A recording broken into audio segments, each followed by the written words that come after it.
Green board class 11th and 12th पर आप सभी का स्वागत है। मेरा नाम है मनदीप। क्लास 10th में लेवल ये था तो क्लास 11th में लेवल ये हो जाएगा। अब गैप देखो, इस गैप को फिल करने के लिए हमें कॉन्सेप्ट बहुत डिटेल में समझने पड़ेंगे ताकि हमारी क्लास 11th की राह बहुत आसान हो जाए। तो सही जगह पर तुम आ गए हो। यहां पर कॉन्सेप्ट के साथ साथ क्वेश्चन सब कुछ कवर कराया जाता है। अगर मैं बात करूं क्लास 11th के सब्जेक्ट मैथ्स की तो सबसे पहला चैप्टर कौन सा आता है भैया? सेट्स। यहां पर हमारा ये चैप्टर आ जाता है। अब सेट्स क्या होते हैं, पहली बार क्लास 11th में आए हैं तो सेट्स क्या होते हैं ये समझना पड़ेगा। किस किस टाइप के होते हैं, सेट को ऐड, सब्ट्रैक्ट, मल्टीप्लाई और डिवाइड यानी कि सेट्स पर ऑपरेशन किस तरह से लगाए जाते हैं, इसके अलावा बहुत सारी चीजें हमें समझनी है। तो जो भी हमारे सेट का इंट्रोडक्शन है वो हम इस वीडियो में कवर करेंगे। सारे के सारे कॉन्सेप्ट और फॉर्मूले कवर कर लेंगे ताकि जो भी एक्सरसाइज में आने वाले क्वेश्चन है या फिर एग्जाम में आने वाले क्वेश्चन है सारे के सारे सोल्व हो जाएंगे। अगर तुम जेईई के लिए तैयारी कर रहे हो तो ये वीडियो आपके बहुत बेनिफिट करेगी। स्टार्टिंग से एंड तक देख लेना, सारे कॉन्सेप्ट आप यहां से क्लियर कर सकते हो। अब जो भी हमारा ये सेट है, अगर मैं इसकी शुरुआत करूं तो इसके नोट्स वगैरह की भी जरूरत पड़ेगी आपको। नोट्स आपके लिए प्रॉपर बना रखे हैं और डिस्क्रिप्शन बॉक्स में उनका लिंक दे रखा है। वहां पर नहीं मिलते हैं तो टेलीग्राम पर आ जाना, टेलीग्राम ज्वाइन कर लो, वहां पर नोट्स वगैरह आपको पीडीएफ में प्रोवाइड कर दिए जाएंगे। अब मैं बात करूं अगर सेट्स की तो इंट्रोडक्शन तो इस वीडियो में हम कर लेंगे। इंट्रोडक्शन के अलावा भी तो बहुत सारी चीजें होती है ना, जैसे एक्सरसाइज 1.1, 1.2, 1.3, 1.4, 1.5 मिसलेनियस एक्सरसाइज।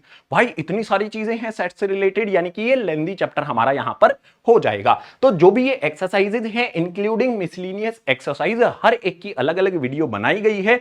सभी को एक प्लेलिस्ट में अरेंज करके डिस्क्रिप्शन बॉक्स में और फर्स्ट कमेंट में लिंक प्रोवाइड कर दिया गया है। सब सारी वीडियो देख लेना, चैप्टर एकदम फिनिश हो जाएगा, कॉन्सेप्ट एकदम क्रिस्टल क्लियर हो जाएंगे। तो जो भी अभी हमारी ये इंट्रोडक्शन वाली वीडियो है इसको शुरू करते हैं नेक्स्ट पेज से।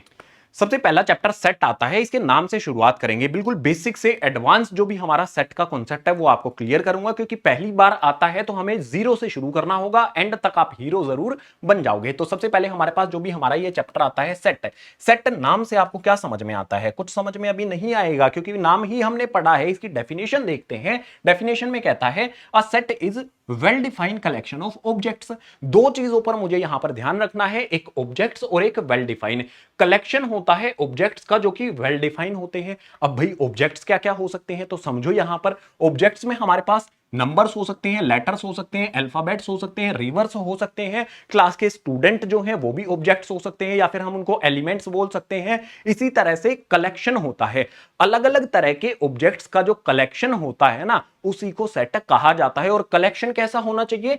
कलेक्शन वेल डिफाइन होना चाहिए। अब वेल डिफाइन से क्या मतलब आएगा? वेल डिफाइन यहां पर लिखा गया है not change from person to person. Well defined collection वो होता है जो पर्सन टू पर्सन चेंज नहीं होता है। जैसे सपोज करो मैं आपसे पूछता हूं कि नंबर्स बताओ मुझे, 10 से छोटे नंबर्स बताओ मुझे, नेचुरल नंबर्स। आप मुझे बता दोगे 1 2 3 4 5 6 7 8 9, 10 से छोटे हैं। मैं और किसी से पूछता हूं वो भी मुझे यही बताएगा 1 2 3 4 5 6 8 9। तो ये वेल डिफाइन हो गया। मैंने यहां पर आपको क्लियर पूछा कि नेचुरल नंबर होने चाहिए और 10 से छोटे होने चाहिए, तो सभी का आंसर क्या आएगा? सेम आएगा। Person to person answer change नहीं होगा, तो इसको वेल डिफाइन कहा जाएगा। अब जो भी हमारे पास नंबर्स हैं, ठीक है, नंबर्स हो सकते हैं, लेटर्स हो सकते हैं, अल्फाबेट हो सकते हैं, रिवर्स हो सकती हैं, कंट्रीज हो सकती हैं, बहुत तरह के स्टार्स हो सकते हैं, ठीक है, प्लैनेट्स हो सकते हैं। तो सभी चीजें इस ऑब्जेक्ट्स में आ जाएंगी, इंक्लूड हो जाएंगी। बस ध्यान रखना है ऑब्जेक्ट्स में जो भी हमारा कलेक्शन होगा वो वेल डिफाइन होना चाहिए, और वेल डिफाइन का मतलब होगा पर्सन टू पर्सन चेंज नहीं होगा। कुछ एग्जांपल से लेकर इसको हम समझेंगे तो बहुत आसानी से ये क्लियर हो जाएगा। तो एग्जांपल यहां पर हमारे सामने कई सारे हैं, इससे क्लियर हो जाएगा कौन सा कलेक्शन वेल डिफाइन होता है, कौन सा वेल डिफाइन नहीं होता है। जैसे पहले वाला देखो, इसमें कहता है vowels of English alphabets. English alphabet में कौन कौन से वोवल्स होते हैं? अगर मैं राम से पूछता हूं वो कहेगा कि भाई हमारे पास यहां पर जो भी कलेक्शन होता है उसमें ए ई आई ओ यू, ये मेरे पास क्या आ जाएंगे? ये 5 मेरे पास क्या होते हैं? वोवल्स होते हैं। मैं राधा से पूछूंगा वो भी यही आंसर करेगी, मैं और किसी से पूछूंगा वो भी यही आंसर करेगी, मैं किसी अदर कंट्री में जाकर पूछूंगा उसका भी सेम आंसर आ जाएगा। तो ये क्या है, वेल डिफाइन हमारे पास आ गया, तो हम कहेंगे ये हमारे पास क्या हो गया, सेट हो जाता है। बिल्कुल सही।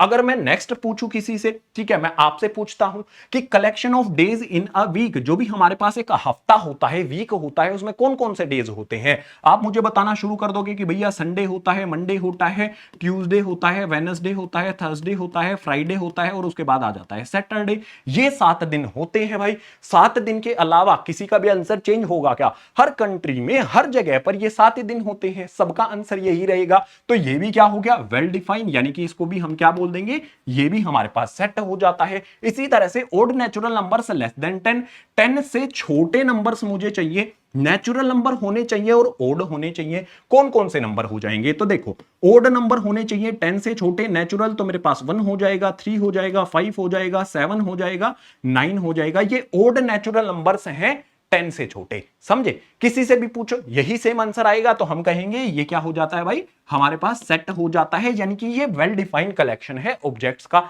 इसी तरह से हमारे पास collection of rivers of India, India की जो भी रिवर्स हैं उनका कलेक्शन। भाई इंडिया में जितनी भी रिवर्स हैं, मैं आपसे पूछता हूं गंगा कौन सी, कहां की रिवर है, कौन सी कंट्री की रिवर है, आप मुझे बता दोगे कि ये तो इंडिया की है। कृष्णा, कावेरी, गोदावरी कहां की है, आप मुझे बता दोगे इंडिया की है। यमुना कहां की है, इंडिया की है। सारी की सारी जो भी रिवर्स हैं वो कहां की हैं, इंडिया की हैं। यानी कि ये भी एक वेल डिफाइंड कलेक्शन है। अब वो नंबर ऑफ रिवर्स हो सकता है बहुत ज्यादा हो, ठीक है, नंबर ऑफ रिवर्स बहुत ज्यादा हो, लेकिन ये तो समझ में आ रहा है ना कौन कौन सी रिवर्स जो है वो इंडिया की हैं, स्पेसिफिक हैं। तो यहां पर हमारे पास क्या हो जाएगा, ये भी वेल डिफाइंड है, यानी कि ये भी हमारे पास क्या हो जाएगा, सेट हो जाएगा। अब एक सवाल यहां पर आएगा, इस पर ध्यान देना, the collection of difficult topics of mathematics. Math subject ले लिया हमने भैया, मैथ पढ़ ही रहे हैं, तो मैथ सब्जेक्ट में आपका डिफिकल्ट टॉपिक कौन सा है? मैंने राम को खड़ा किया क्लास में कि बता भाई तुझे कौन सा डिफिकल्ट लगता है। राम ने बोला मैथ्स, मुझे मतलब मैथ्स में ट्रिग्नोमेट्री मुझे डिफिकल्ट लगता है। फिर मैंने राधा को खड़ा किया, राधा ने कहा कि ट्रिग्नोमेट्री तो भैया इजी होती है, डिफिकल्ट लगती है मेंसुरेशन। आंसर चेंज हो गया, पर्सन टू पर्सन आंसर यहां पर चेंज हो रहा है। तो हम क्या कहेंगे, जो भी हमारा ये कलेक्शन है ये वेल डिफाइन नहीं है, और वेल डिफाइन नहीं है तो ये सेट भी नहीं होगा। इसी तरह से कलेक्शन ऑफ बेस्ट एक्ट्रेस, भाई बेस्ट एक्ट्रेस कौन सी है, बताओ मुझे कमेंट करके कौन सी बेस्ट एक्ट्रेस आपको लगती है। अगर इंडिया में ये सवाल करेंगे तो इंडिया की एक्ट्रेस के नाम ज्यादातर निकल कर आएंगे। किसी अदर कंट्री में जाकर मैं पूछता हूं, ठीक है, किसी अदर कंट्री में जाकर मैं पूछूंगा तो नाम चेंज हो जाएगा, डेफिनेटली नाम चेंज हो जाएगा यार। अगर मैं क्लास में ही 2 स्टूडेंट को खड़ा कर दूं कि तू बता कौन सी फेवरेट एक्ट्रेस है, बेस्ट है, कौन सी बेस्ट है, तो 2 अलग अलग नाम निकल कर आएंगे। तो यहां पर भी स्पेसिफिक आंसर हमें नहीं मिलता है, यानी कि ये भी वेल डिफाइंड कलेक्शन हमारा नहीं होगा। तो आई होप जो भी एग्जाम्पल हमने लिए हैं इनसे आप ये समझ पाओगे कि वेल डिफाइंड कौन सा है और कौन सा नहीं है। वेल डिफाइन के बारे में एक पॉइंट आपको याद रखना है कि पर्सन टू पर्सन ये चेंज नहीं होता है। जो हमारे ऊपर के ये एग्जांपल्स हैं ये वेल डिफाइन है, और नीचे के जो हमारे पास यहां पर 2 एग्जांपल्स हैं ये वेल डिफाइन बिल्कुल भी नहीं है। तो सेट क्या होता है हमने डेफिनेशन और एग्जांपल्स के साथ समझ लिया है। अब बारी आएगी कि सेट को रिप्रेजेंट कैसे करना है। 2 तरीके होते हैं। पहला तरीका जो होता है उसको बोला जाता है रोस्टर फॉर्म, या फिर इसी का नाम होता है भाई टेबुलर फॉर्म। जैसे आपका स्कूल में नाम और कुछ होगा, घर पे तुम्हें लड्डू बोल देते होंगे, चीकू बोल देते होंगे, सोनू मोनू कुछ ऐसा बोल देते होंगे, ठीक है, कुछ तो रसगुल्ला बोल देते हैं।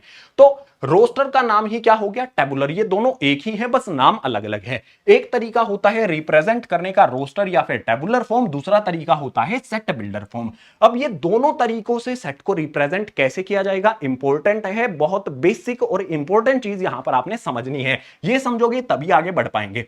तो एग्जांपल ले लेते हैं। आपको पता है ना vowels of English alphabet, English alphabet के जो भी हमारे पास वोवल्स हैं वो क्या होते हैं, ए ई आई ओ यू, ये हमारे पास वोवल्स हो जाते हैं।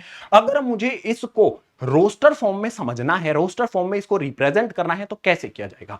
सबसे पहले किसी भी फॉर्म में करें, चाहे हम सेट बिल्डर फॉर्म में करें चाहे हम रोस्टर फॉर्म में करें, तो हमें सबसे पहले सेट का नाम रखना होता है। हम कैपिटल लेटर का यूज करते हैं नाम रखने के लिए, जैसे यहां पर मैंने ए का किया है। तो जो भी मेरे पास यहां पर ये है ये सेट का नेम हो गया, इक्वल्स का साइन लगा लो। उसके बाद करली ब्रैकेट यहां पर यूज किया जाएगा। अगर आप ये वाला ब्रैकेट यूज करोगे गलत है, ये वाला यूज करोगे गलत है। कौन सा करना है, करली ब्रैकेट जो होता है इनका यूज किया जाता है, ये बात आपने ध्यान रखनी है। करली ब्रैकेट आ गया। उसके बाद जो भी मेरे पास यहां पर ये है, क्या है भाई, ये मेरे पास वोवल्स हैं इंग्लिश अल्फाबेट के, वो इसके अंदर लिख दिए जाते हैं। ए आ गया, ई आ गया, आई आ गया, ओ आ गया और यू आ गया। करली ब्रैकेट लास्ट में यहां पर क्लोज कर दिया जाएगा। अब जो भी मेरे पास सबसे पहले यहां पर बात आती है, इंपॉर्टेंट बात यहां पर लिख देता हूं मैं कुछ। ये हमारे पास हमेशा कैपिटल लेटर होगा। उसके अलावा यहां पर हम करली ब्रैकेट्स का यूज करेंगे, करली ब्रैकेट्स का यहां पर यूज किया जाएगा। और जो भी मेरे पास यहां पर ये अंदर वैल्यूज हैं, ये क्या आ जाएंगी,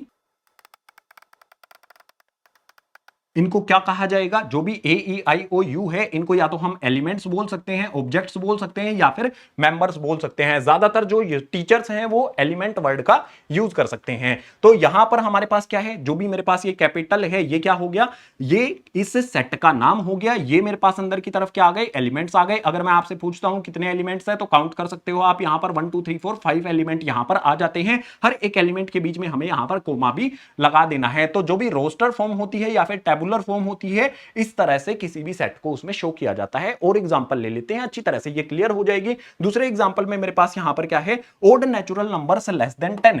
10 से छोटे जो भी मेरे पास ओड नेचुरल नंबर्स होते हैं वो मुझे बताने हैं। तो ओड नेचुरल नंबर, सबसे पहले तो मुझे क्या करना है, कैपिटल नेम रखना है इस सेट का। तो चलो यहां पर मैं बी रख लेता हूं। उसके बाद मुझे करली ब्रैकेट लगाना है। अब 10 से छोटे जो भी ओड नेचुरल नंबर्स होते हैं वो यहां पर मुझे लिख देने हैं कोमा बीच में लगाकर। तो 1 होता है, 2 होता है, 3 होता है। उसके बाद मेरे पास, सॉरी 2 नहीं आएगा, ओड होना चाहिए ना, गलत कर दिया देखो मैंने। तो 1 आ जाएगा, 3 आ जाएगा, उसके बाद 5 आ जाएगा, 7 आ जाएगा, 9 आ जाएगा। ये 10 से छोटे ओड नेचुरल नंबर्स आ जाते हैं। तो इस तरह से मेरे पास क्या हो गई, जो भी मेरे पास यहां पर ये स्टेटमेंट दी गई है उसकी रोस्टर फॉर्म हो गई। इसी तरह से नेक्स्ट वाला, ये इंपॉर्टेंट है, ध्यान से समझना। Set of all letters in school, जो भी स्कूल वर्ड होता है इसमें जो भी लेटर्स आए हैं उनका सेट दिया गया है। तो मैं यहां पर इसका भी नाम रख लेता हूं। सेट का नाम मान लो मैंने यहां पर सी रख दिया, करली ब्रैकेट यहां पर मैं लगाता हूं। तो मुझे यहां पर जो भी लेटर्स हैं वो लिखने हैं। तो एस आ गया, उसके बाद सी आ गया, एच आ गया, ओ आ गया, एल आ गया। आप कहोगे भैया मिस्टेक हो गई है, ओ इसमें 2 बार आता है।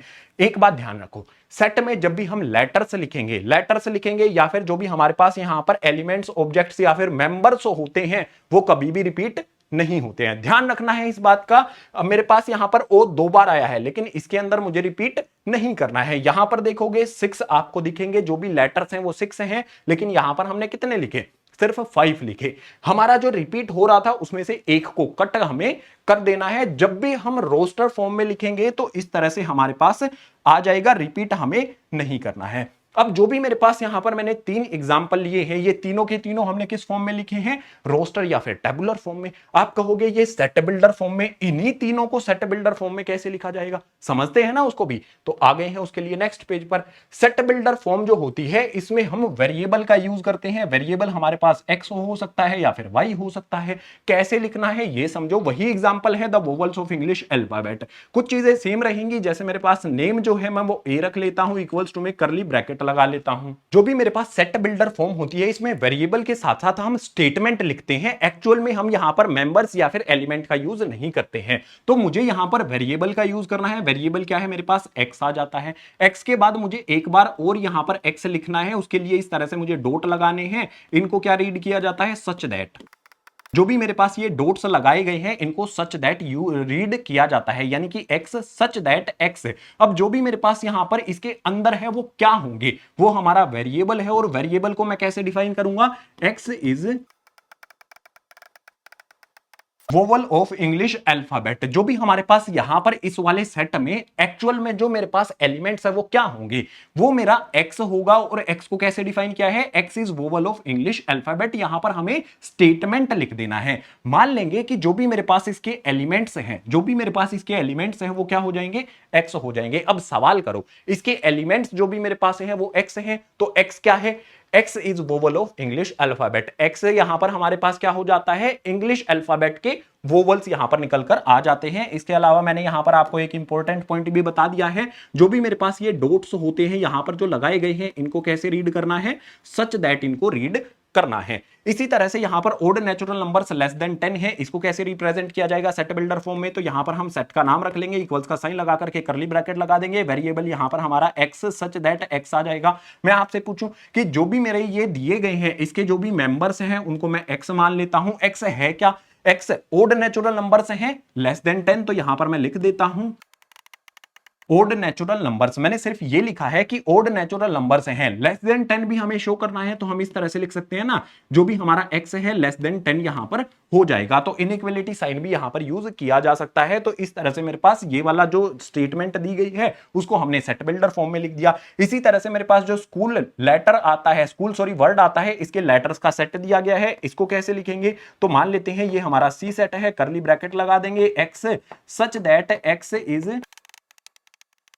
जो भी मेरे पास यहां पर x है वो क्या हो जाता है, is letter of word school, जो भी स्कूल है यहां पर उसका लेटर क्या है, हमारा यहां पर वेरिएबल जो है वो x है। आप कहोगे कि भैया आपने पीछे वाले पेज पर जो लिखवाया था जब एलिमेंट्स आपने लिखे तो इसमें तो कुछ भी रिपीट नहीं किया, लेकिन यहां पर आपने रिपीट कर दिया। मैंने यहां पर एलिमेंट्स लिखे ही नहीं है, जब मैं एलिमेंट्स लिखूंगा ना तो मेरे पास कुछ भी रिपीट नहीं करूंगा। ये तो मैंने स्टेटमेंट लिखी है, स्टेटमेंट में एज इट इज हमें लिखना होगा, और जब एलिमेंट्स लिखेंगे तो उसमें कुछ भी रिपीट नहीं होगा। तो इस तरह से हम रोस्टर या फिर टेबुलर फॉर्म को लिखा जाता है, और इस तरह से हमारी सेट बिल्डर फॉर्म आ जाती है। ये आपने समझ लिया तो बहुत चीजें हमारी यहां पर क्लियर हो जाती हैं। ठीक है, अब अगला जो हमारा कॉन्सेप्ट आता है ना वो है specific name of sets.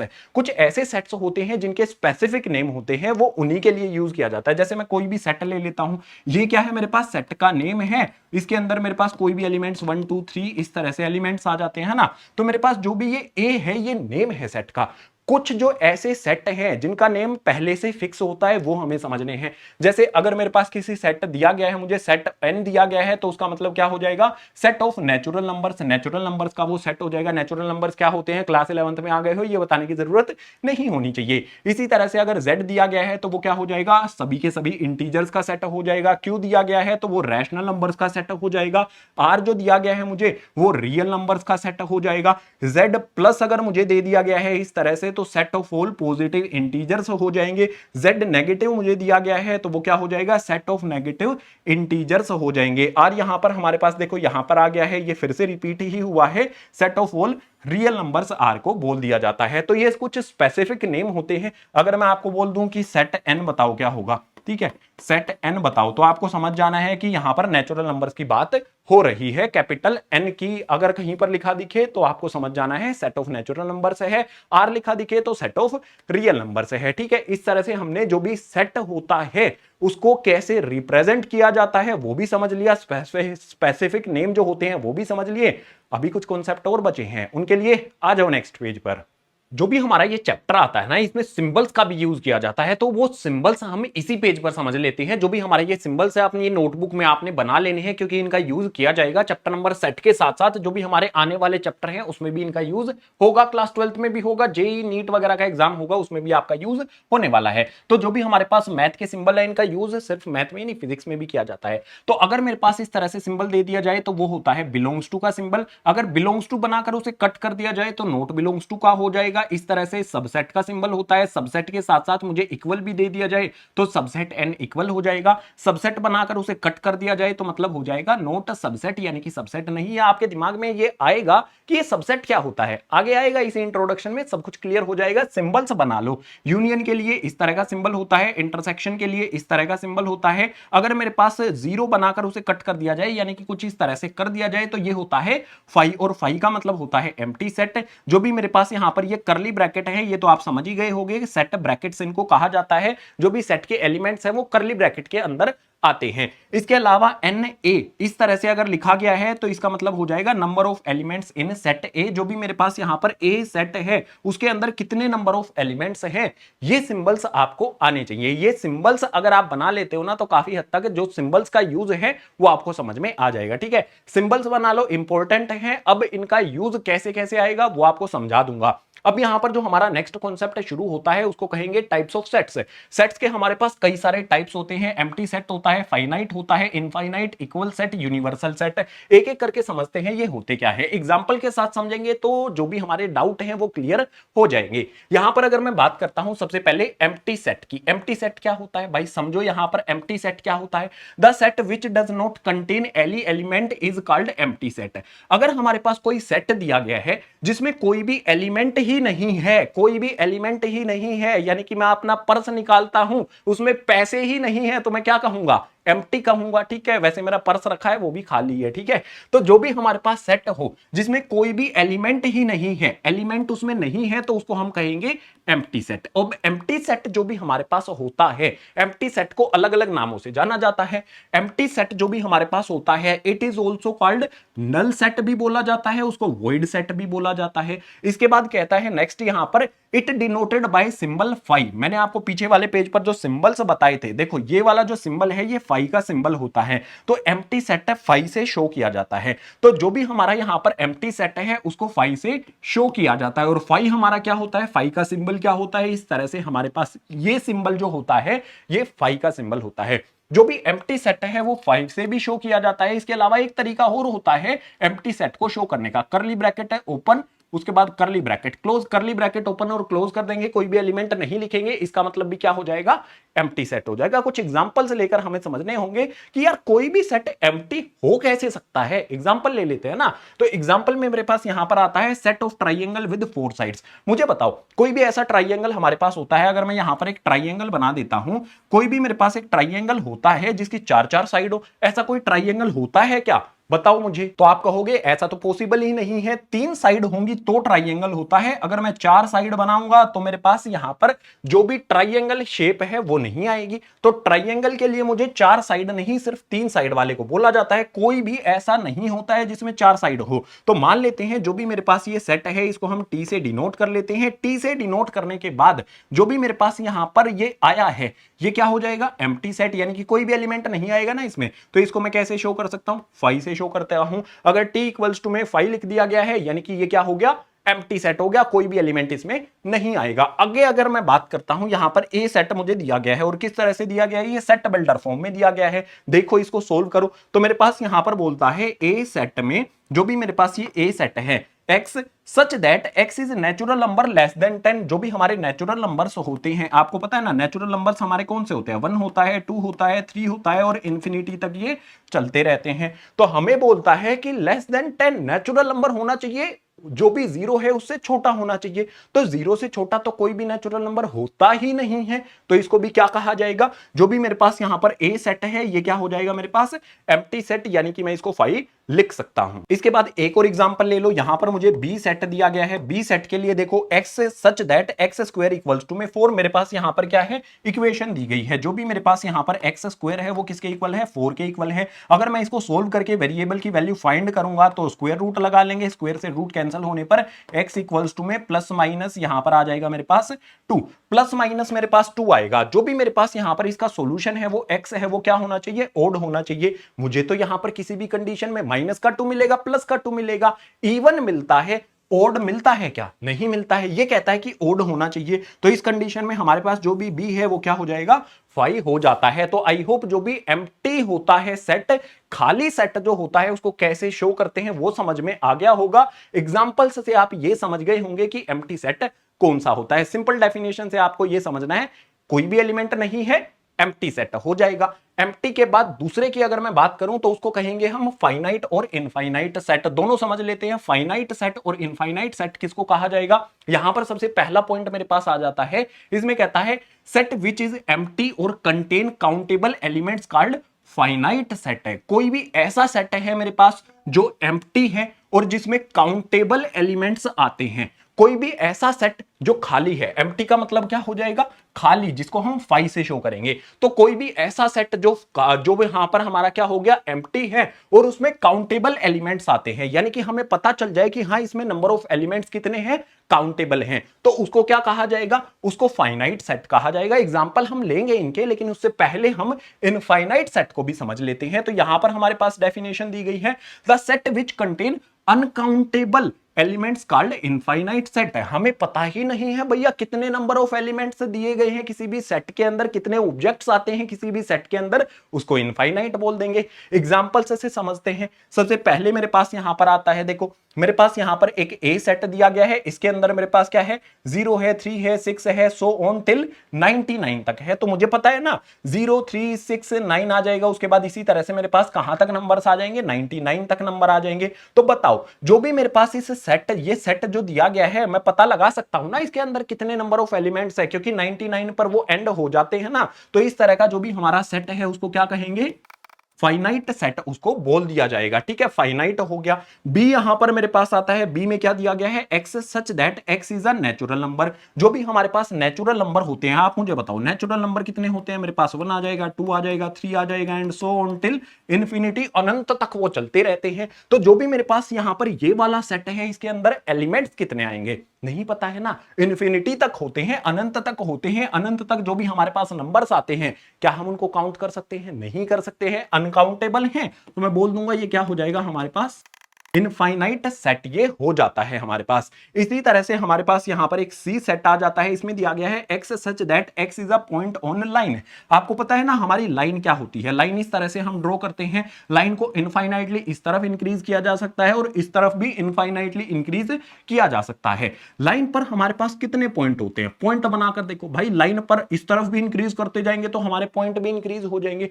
Line जो है वो दोनों तरफ इनफाइनाइट बढ़ाई जा सकती है, तो पॉइंट कितने आएंगे भाई, पॉइंट भी इनफाइनाइट आ जाएंगे। तो जो भी हमारी लाइन होती है क्या उस पर पॉइंट्स को काउंट किया जा सकता है, इनफाइनाइट पॉइंट्स यहां पर बन जाते हैं, तो इसको क्या कहा जाएगा, इनफाइनाइट सेट इसको बोला जाएगा। इसके बाद नेक्स्ट यहां पर हमारे पास डी वाला सेट आता है, 0 2 4 8 एंड सो ऑन टिल, कहां तक हमें नहीं पता है भाई कितने दिए गए हैं, 2 डॉट्स लगा दिए गए हैं लास्ट में। तो इस तरह का जो हमारा सेट होता है वो भी क्या होता है, हमें नहीं पता है कि इसमें और कितने एलिमेंट्स आएंगे। ठीक है, बहुत सारे और एलिमेंट्स इसमें आ जाएंगे, तो ये भी क्या हो जाएगा हमारे पास, इनफाइनाइट सेट ये हो जाएगा। आगे बात करेंगे यहां पर ई की, तो ई में क्या कहता है, set of days of a week. जो भी हमारे पास वीक होता है, एक हफ्ता होता है, वीक होता है, कितने डेज होते हैं, हर एक वीक में 7 नंबर ऑफ डेज होते हैं, काउंटेबल है, तो हम कहेंगे इसको फाइनाइट। फाइनाइट यहां पर हमारे पास ये सेट हो गया। आगे एफ मेरे पास यहां पर आता है, a set of integers.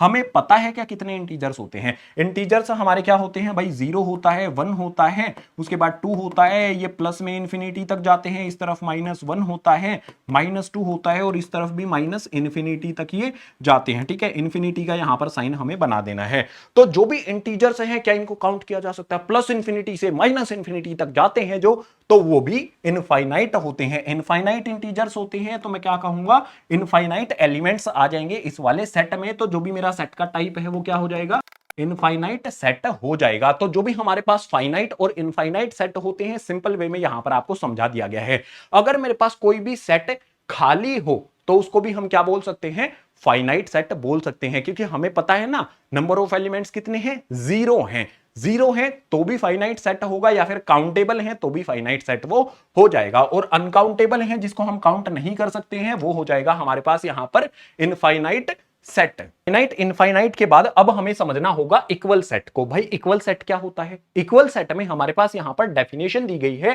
2 set. Equal set के लिए हमारे पास 2 सेट होने चाहिए। Equal set are set to be equal if they have equal and same elements. अगर कोई भी 2 सेट हमें दिए गए हैं, उनमें नंबर ऑफ एलिमेंट्स, मान लो कोई सेट हमें दिया गया है उसमें 5 एलिमेंट है, दूसरा सेट है उसमें भी 5 एलिमेंट है, और जो इसमें 5 एलिमेंट है वो ए बी सी डी ई है और इसमें भी ए बी सी डी ई है, ऑर्डर मैटर नहीं करता है। अगर सेम एलिमेंट्स हैं, नंबर ऑफ एलिमेंट्स इक्वल हैं, तो उनको हम कहेंगे इक्वल सेट। एग्जांपल यहां पर देख लेते हैं, जैसे यहां पर मेरे पास एग्जांपल में क्या है, इक्वल सेट के लिए हमारे पास यहां पर ए सेट आ गया है, बी सेट आ गया है। अगर मैं देखूं ए वाले सेट में मेरे पास 1 2 3 4 टोटल 4 एलिमेंट्स है, इस वाले में 1 2 3 4 4 एलिमेंट है।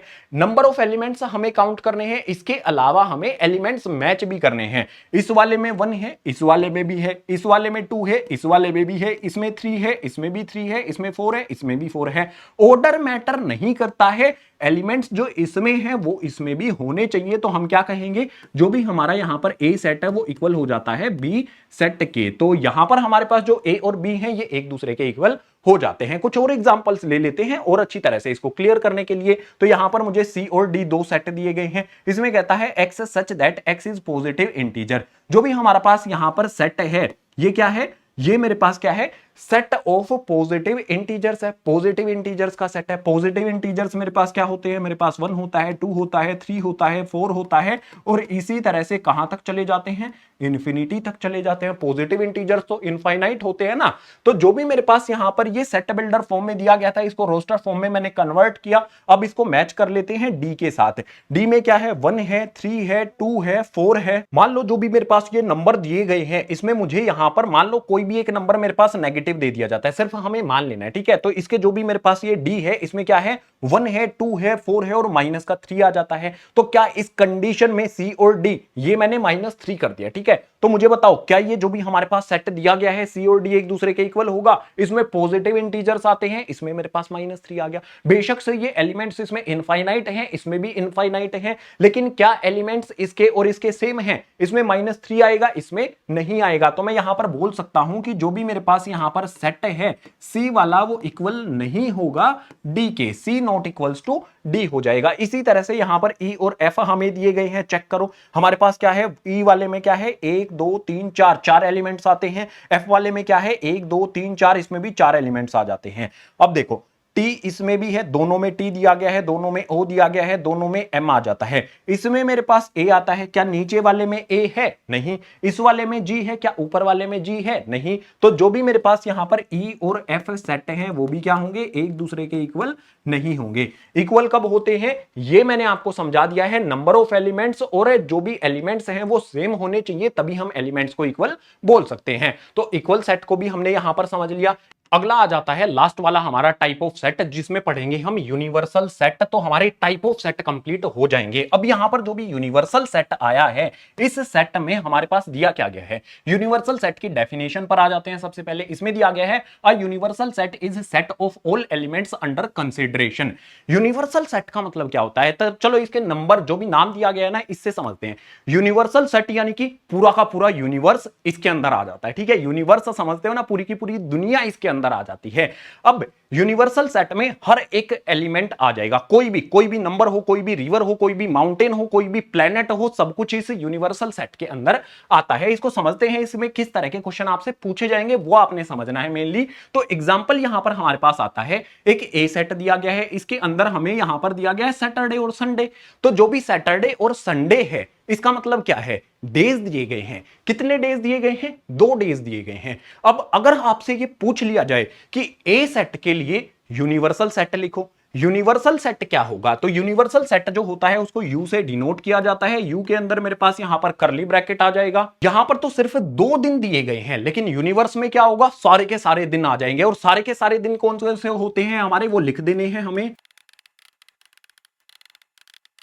Sunday, Monday, Tuesday, Wednesday, Thursday, Friday और सैटरडे। जो भी इसके अंदर मुझे 2 दिन दिए गए थे भाई, वो दिन तो मेरे पास आ ही जाएंगे। यहां पर संडे आ जाएगा, उसके बाद मेरे पास संडे के अलावा सैटरडे भी दिया गया है ना, ये 2 दिन तो आ जाएंगे। लेकिन इसके अलावा जो डेज होते हैं, इसके अलावा 5 दिन तो होते हैं ना, Monday, Tuesday, Wednesday, Thursday, Friday, वो भी सारे के सारे इसके अंदर आ जाएंगे। अब लग रहा है ना कि ये कंप्लीट हुआ है, यहां पर तो लग रहा था कि ये अधूरा अधूरा सा है, अब आपको लग रहा है ना ये कंप्लीट हुआ है। तो यूनिवर्सल सेट का मतलब ये होगा कि कोई भी हमारे पास एलिमेंट्स दिए गए हैं, यूनिवर्सल में सब कुछ आ जाएगा। यूनिवर्सल में अगर मैं आपसे कहूं कि यूनिवर्सल सेट जो हमारे पास होता है, उसके अंदर सारे के सारे हमारे पास नेचुरल नंबर आ जाएंगे। 1 आ जाएगा, 2 आ जाएगा, 3 आ जाएगा, इंफिनिटी तक जितने भी नंबर्स होते हैं सारे के सारे आ जाएंगे। यूनिवर्सल के अंदर हमारे पास माइनस में जो नंबर होते हैं, -2, -1, 0 मेरे पास, इसी तरह से मेरे पास 1 होता है, 2 होता है, इसमें इस तरफ नेगेटिव वाले इंफिनिटी, पॉजिटिव वाले इंफिनिटी, सब कुछ आ जाता है। तो इस तरह से हो जाता है हमारे पास यूनिवर्सल सेट, जिसके अंदर सब कुछ आ जाए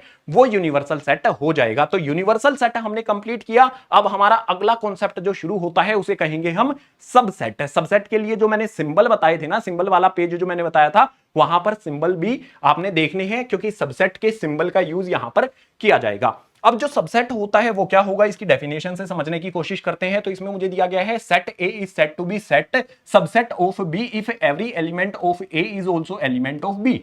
अगर मेरे पास कोई भी ए सेट दिया जाता है वो सबसेट होगा बी का if every element of A is also an element of B. अगर मेरे पास कोई भी सेट ए है, ठीक है, चलो एग्जांपल लेते हैं साथ में। मान लो मेरे पास यहां पर सेट ए है, इसके अंदर मेरे पास एलिमेंट्स आ जाते हैं 1 और 2। इसके बाद मेरे पास कोई सेट बी आ जाता है तो वो भी लिख लेते हैं। बी मेरे पास यहां पर सेट हो गया जिसके अंदर 1 2 3 4 5 मेरे पास इस तरह से एलिमेंट्स आ जाते हैं, ठीक है। दो सेट यहां पर मैंने लिख लिए। अगर ए के अंदर आने वाले जो भी एलिमेंट्स हैं वो बी के अंदर भी आते हैं तो हम कहेंगे कि ए बी का सबसेट है। देखो 1 2 इसमें आए, 1 2 इसमें भी आ गए। अगर ये एलिमेंट्स इसके अंदर भी आ गए, बी वाले के अंदर भी आ गए, तो मैं बोल दूंगा यहां पर ए सबसेट हो जाएगा यहां पर बी का। इस तरह से मेरे पास क्या हो जाता है, सबसेट हो जाता है बी, ठीक है। ए सबसेट बी हो जाएगा। अब दूसरे तरीके से सोचो कि क्या मेरा बी ए का सबसेट होगा। ये मैंने जो सिंबल लगाया है ये क्या होता है, सबसेट के हमारे पास ये सिंबल होता है। अगर नोट सबसेट है तो मैं यहां पर लिख देता हूं नोट सबसेट। जो भी हमारे पास नोट सबसेट है उसके लिए सिंबल कौन सा यूज किया जाता है, सबसेट बना दो, कट कर दो। इसके बाद मेरे पास एक और होता है सबसेट और इक्वल। सबसेट और इक्वल मेरे पास क्या हो जाएगा, सबसेट और इक्वल के लिए मेरे पास इस तरह का सिंबल यूज किया जाता है। 3 सिंबल यूज किए जाते हैं सबसेट में, आपने ध्यान रखना है, ठीक है। तो यहां पर मैंने कौन सा यूज किया है, देख सकते हो सबसेट का यूज किया है क्योंकि ए के अंदर आने वाले एलिमेंट्स सारे के सारे बी के अंदर हैं। दूसरी चीज यहां पर आप देखो, क्या मैं इसको इस तरह से लिख सकता हूं, बी सबसेट ऑफ ए। क्या मैं इसको लिख सकता हूं, बी के अंदर आने वाला हर एक एलिमेंट क्या ए के अंदर है। इसमें 5 आता है, क्या इसमें आया है, नहीं आया ना। अगर नहीं आया तो मैं कहूंगा कि B not subset of A. Subset बनाकर उसे कट कर दिया यानी कि सबसेट नहीं है। ए बी का सबसेट है लेकिन बी ए का सबसेट यहां पर नहीं होगा। अब एक और कंडीशन पर आ जाते हैं, ये 2 पॉइंट समझेंगे लेकिन उससे पहले एक कंडीशन और यहां पर समझो। जो भी मेरे पास यहां पर सी मान लो, मतलब सी नहीं, चलो मैं ई ले लेता हूं। मेरे पास यहां पर एक ई सेट है जिसके अंदर मेरे पास यहां पर 2 और 4 ये एलिमेंट आ जाते हैं। यहां पर मैं एक एफ सेट ले लेता हूं जिसके अंदर मेरे पास यहां पर 4 और 2 एलिमेंट्स आ जाते हैं, ठीक है। ई और एफ यहां पर मेरे पास क्या हो जाता है, एलिमेंट्स आ जाते हैं। तो अब यहां पर आपको समझना होगा कि जो भी मेरे पास यहां पर ई और एफ सेट दिए गए हैं, देखो ई के अंदर मेरे पास 2 आता है, इसके अंदर भी 2 आता है, ई के अंदर 4 आता है, इसके अंदर भी 4 आता है, इसमें भी 2 एलिमेंट्स है, इसमें भी 2 एलिमेंट्स हैं और एलिमेंट्स दोनों में सेम सेम है। तो मैं यहां पर क्या बोल सकता हूं कि जो भी मेरे पास ई है वो इक्वल हो जाता है यहां पर एफ सेट के। ई और एफ एक दूसरे के इक्वल है। अब आ जाओ इन दोनों पॉइंट्स पर, इनसे हमें कुछ क्लियरिटी मिलेगी। जो पहला पॉइंट है उसमें कहता है empty set is subset of every set. अगर कोई भी मेरे पास सेट दिया गया है उसका सबसे पहला सबसेट कौन सा होगा, एम्प्टी सेट होगा। इसको समझेंगे, अभी के लिए इसको होल्ड कर लो। सेकंड वाले पॉइंट को देखो, equal set are subset of each other. मेरे पास क्या दिया गया है, इक्वल सेट दे दिए गए हैं, ई और एफ एक दूसरे के इक्वल हैं, तो वो एक दूसरे के इक्वल होने के साथ साथ वो एक दूसरे के सबसेट भी होंगे। यानी कि मैं इस तरह से लिख सकता हूं, यहां पर मेरे पास जो भी ई वाला सेट आता है वो सबसेट हो जाएगा यहां पर एफ का। इसी तरह से मेरे पास यहां पर जो भी एफ आता है वो सबसेट हो जाएगा यहां पर मेरे पास ई का। ई एफ का सबसेट है और एफ ई का सबसेट है। दोनों एक दूसरे के सबसेट होते हैं जो भी आपस में इक्वल होंगे। ये बात आपने समझ लेनी है, ठीक है। अब यहां पर एक बात और समझो, इंपॉर्टेंट बात है ये और समझो। जो भी मेरे पास दोनों सेट इक्वल हैं, इक्वल होने के साथ साथ वो क्या है, सबसेट भी हैं। तो मैं कौन सा सिंबल यूज करूंगा, सबसेट और इक्वल। ई और एफ सबसेट भी हैं और एक दूसरे के इक्वल भी हैं। एफ और ई इक्वल भी हैं और सबसेट भी हैं, तो उसके लिए मैंने इस वाले सिंबल का इस्तेमाल यहां पर कर लिया है। सबसेट भी है और इक्वल भी है तो उसके लिए इस तरह के सिंबल का हम यूज कर सकते हैं, जो थर्ड वाला सिंबल मैंने आपके लिए बनाया है। अब यहां पर हमारा एक कॉन्सेप्ट आएगा, how many subset of a set. कोई भी मान लो मुझे एक सेट दे दिया गया, यहां पर मान लेते हैं मेरे पास कोई भी एक सेट आ जाता है। मैं ए सेट ले लेता हूं। ए सेट के अंदर मेरे पास यहां पर 1 आ जाता है, 2 आ जाता है, 3 आ जाता है। ये मेरे पास यहां पर 3 एलिमेंट आ जाते हैं ए सेट के अंदर। अब तुमसे कोई पूछ ले, भाई टीचर तो कुछ भी पूछते हैं ना, तो टीचर कुछ भी सवाल में आपसे ये पूछ ले कि जो भी मेरे पास यहां पर एक सेट ए दिया गया है इसमें कितने सबसेट होंगे, इसके कितने सबसेट होंगे, ये सवाल बना दिया जाए। भाई बना देता है टीचर, तो कुछ भी पूछ लेते हैं, ठीक है। उलझाने के लिए तुमसे पूछ लेगा। फॉर्मूला होगा क्या इसके लिए, यस फॉर्मूला होता है। तो यहां पर मैं लिखता हूं number of elements in A. Number of elements यानी कि मुझे इसके अंदर काउंट करना है कितने हैं, 1 2 3। नंबर ऑफ एलिमेंट्स जो भी होते हैं, नंबर ऑफ एलिमेंट्स को हम m से डिनोट करते हैं। तो मेरे पास यहां पर इस वाले में m की वैल्यू कितनी होगी, m की वैल्यू कितनी होगी, कितने एलिमेंट्स है, 1 2 3 काउंट कर लो, 3 यहां पर मेरे पास एलिमेंट आ जाते हैं। अब मुझे अगर फाइंड करना है, मुझे नंबर ऑफ सबसेट फाइंड करना है, तो नंबर ऑफ सबसेट के लिए फॉर्मूला क्या हो जाएगा, मेरे पास फॉर्मूला बनेगा मेरे पास यहां पर 2 की पावर m। जो भी मेरे पास यहां पर 2 दिया गया है उसकी पावर m कितना है, यहां पर जो भी नंबर ऑफ एलिमेंट्स है वो कितने हैं 3, तो 2 की पावर 3 कर देंगे। 2 की पावर 3 कितना होता है 8 होता है। यानी कि जो भी मुझे ये सेट दिया गया है इसके कितने हो जाएंगे सबसेट, 8-8 सबसेट हो जाएंगे। और 8-8 सबसेट अगर आप मैं बोल दूं कि चलो टीचर ने बोला कि चलो ठीक है ये तो पता, ये तो कोई भी पता कर देगा, तुम लिख के दिखाओ 8 सबसेट, तो वो भी लिखना पड़ेगा भाई, टीचर ने बोला है तो लिखना पड़ेगा। लिखेंगे कैसे? पहला पॉइंट हमारा जो ये आया था ना, वापस से आओ, इस पॉइंट में कहता है कि empty set is subset of every set. तो सबसे पहले जो मेरे पास ये सेट दिया गया है इसका सबसे पहला सबसेट क्या होगा, सारे के सारे सबसेट यहां पर मैं लिखता हूं। सबसे पहले क्या लिखेंगे, एम्प्टी सेट। तो मेरे पास जो भी सबसे पहला सबसेट है इस वाले सेट का सबसे पहला सबसेट क्या हो जाएगा, 5 हो जाएगा। उसके बाद और सबसेट कैसे लिखेंगे, हर एक एलिमेंट जो है वो अपने आप में सेट बनाया जाएगा यहां पर। तो मेरे पास यहां पर क्या आ जाएगा, सबसे पहले 1 आ जाएगा, उसके बाद मेरे पास क्या आ जाएगा 2 आ जाएगा, उसके बाद मेरे पास क्या आ जाएगा यहां पर 3 आ जाएगा। ठीक है, हमें यहां पर करली ब्रैकेट का यूज करना है। तो देखो 5 भी इसका सबसेट होगा, 1 भी इसका सबसेट होगा, 2 भी इसका सबसेट होगा, जो भी मेरे पास यहां पर 3 है ये भी इसका सबसेट होगा। आप कहोगे भैया अकेले अकेले जो लिखे हैं इनको करली ब्रैकेट में रख दिया तो ये अपने आप में क्या होते हैं, सेट बन जाते हैं। और जो भी मेरे पास इस सेट का एलिमेंट 1 है वो इसके अंदर भी आया है तो मैं बोल दूंगा कि सबसेट है। सिंपल है ना। तो यहां पर मेरे पास कितने हो गए, 1 2 3 4 यहां पर मेरे पास हो गए, लेकिन टोटल तो 8 होते हैं ना। 8 कैसे बनाएंगे, अब अकेले अकेले हमने लिख दिया, 5 भी हमने लिख दिया, पेन गिरा उठाया, अब लिखता हूं आगे। अब मैं पेयर में लूंगा, दो दो एलिमेंट्स लिखूंगा। एक सेट मैंने बनाया उसके अंदर मेरे पास क्या आ जाता है 1 2 आ जाता है। इसके बाद मेरे पास क्या होगा, अगला मेरे पास जो है उसके अंदर मैं 2 3 लिख सकता हूं। इसके बाद मेरे पास फिर से यहां पर 1 और 3 जो भी डबल्ट हैं, मतलब मुझे डबल्ट नहीं बोलेंगे इनको, जो भी मेरे पास यहां पर पेयर बना बनाकर लिख देंगे 1 2 2 3 और 1 3। ऊपर मेरे पास 4 थे, 3 यहां पर मैंने लिख दिए, तो कितने हो गए 7 सबसेट हो गए। अभी तो एक और बचा है, टोटल तो 8 होंगे ना। तो यहां पर आपने समझा ना, इक्वल सेट जो होते हैं वो भी तो एक दूसरे के इक्वल होते हैं। तो जो भी यहां पर 3 एलिमेंट हैं वो भी यहां पर लिख देंगे। तो मेरे पास यहां पर क्या आ जाएगा, 1 आ जाएगा, 2 आ जाएगा, 3 आ जाएगा। जो भी यहां पर मुझे ये सेट दिया गया है इसके टोटल कितने सबसेट होंगे, 8। कौन से होंगे, लिख दिए हैं। इस तरह से आपने सबसेट लिखने हैं सेट के लिए। अब जो भी हमारे पास ये सबसेट दिया गया है इसकी डेफिनेशन हो गई, एग्जांपल से हमने समझ लिया, इंपॉर्टेंट पॉइंट समझ लिए, कितने सबसेट होंगे, कैसे लिखे जाएंगे, सब कुछ समझ लिया ना। अब सेट में इंटरवल्स आते हैं भाई। अभी तो करली ब्रैकेट हमने यूज करना सीखा है, इंटरवल्स में जो हमारे पास यहां पर क्लोज ब्रैकेट होते हैं इसको क्लोज इंटरवल कहा जाता है। यानी कि स्क्वायर वाले ब्रैकेट और राउंड वाले ब्रैकेट जो भी इंटरवल्स होते हैं वो क्या है, उसको समझने के लिए आ जाओ अगले पेज पर। अगला कॉन्सेप्ट हमारे सामने आता है, अरे पीजे सर एक सेट से रिलेटेड जेई वाला क्वेश्चन कराओ ना। हाय गाइस, कैसे हो आप लोग। आप में से काफी सारे बच्चों ने अभी 10th बोर्ड के बाद, रिजल्ट के बाद अपनी 11th की तैयारी स्टार्ट की होगी और 11th क्लास का जो पहला चैप्टर है सेट्स की पढ़ाई की होगी। आपको पता है पिछले कुछ सालों में बोर्ड्स की रिक्वायरमेंट के हिसाब से काफी चेंजेस आए हैं 11th के करिकुलम में भी। और जो सेट्स है जो जेई के अंदर आता है या किसी भी कॉम्पिटिटिव एग्जामिनेशन के अंदर आता है और जो बोर्ड्स में आता है उसमें काफी डिफरेंस है। तो बोर्ड्स के लिए तो आप तैयारी कर ही रहे हो। मैं आपको एक क्वेश्चन करवाता हूं जेई का, जो जेई मेन पीवाईक्यू है, और इसके अंदर क्या अप्रोच रहेगा वो आप लोगों को पता चलेगा। ठीक है, तो ये जेई मेन पीवाईक्यू है दोस्तों। तो क्वेश्चन एक बार ध्यान से पढ़ते हैं।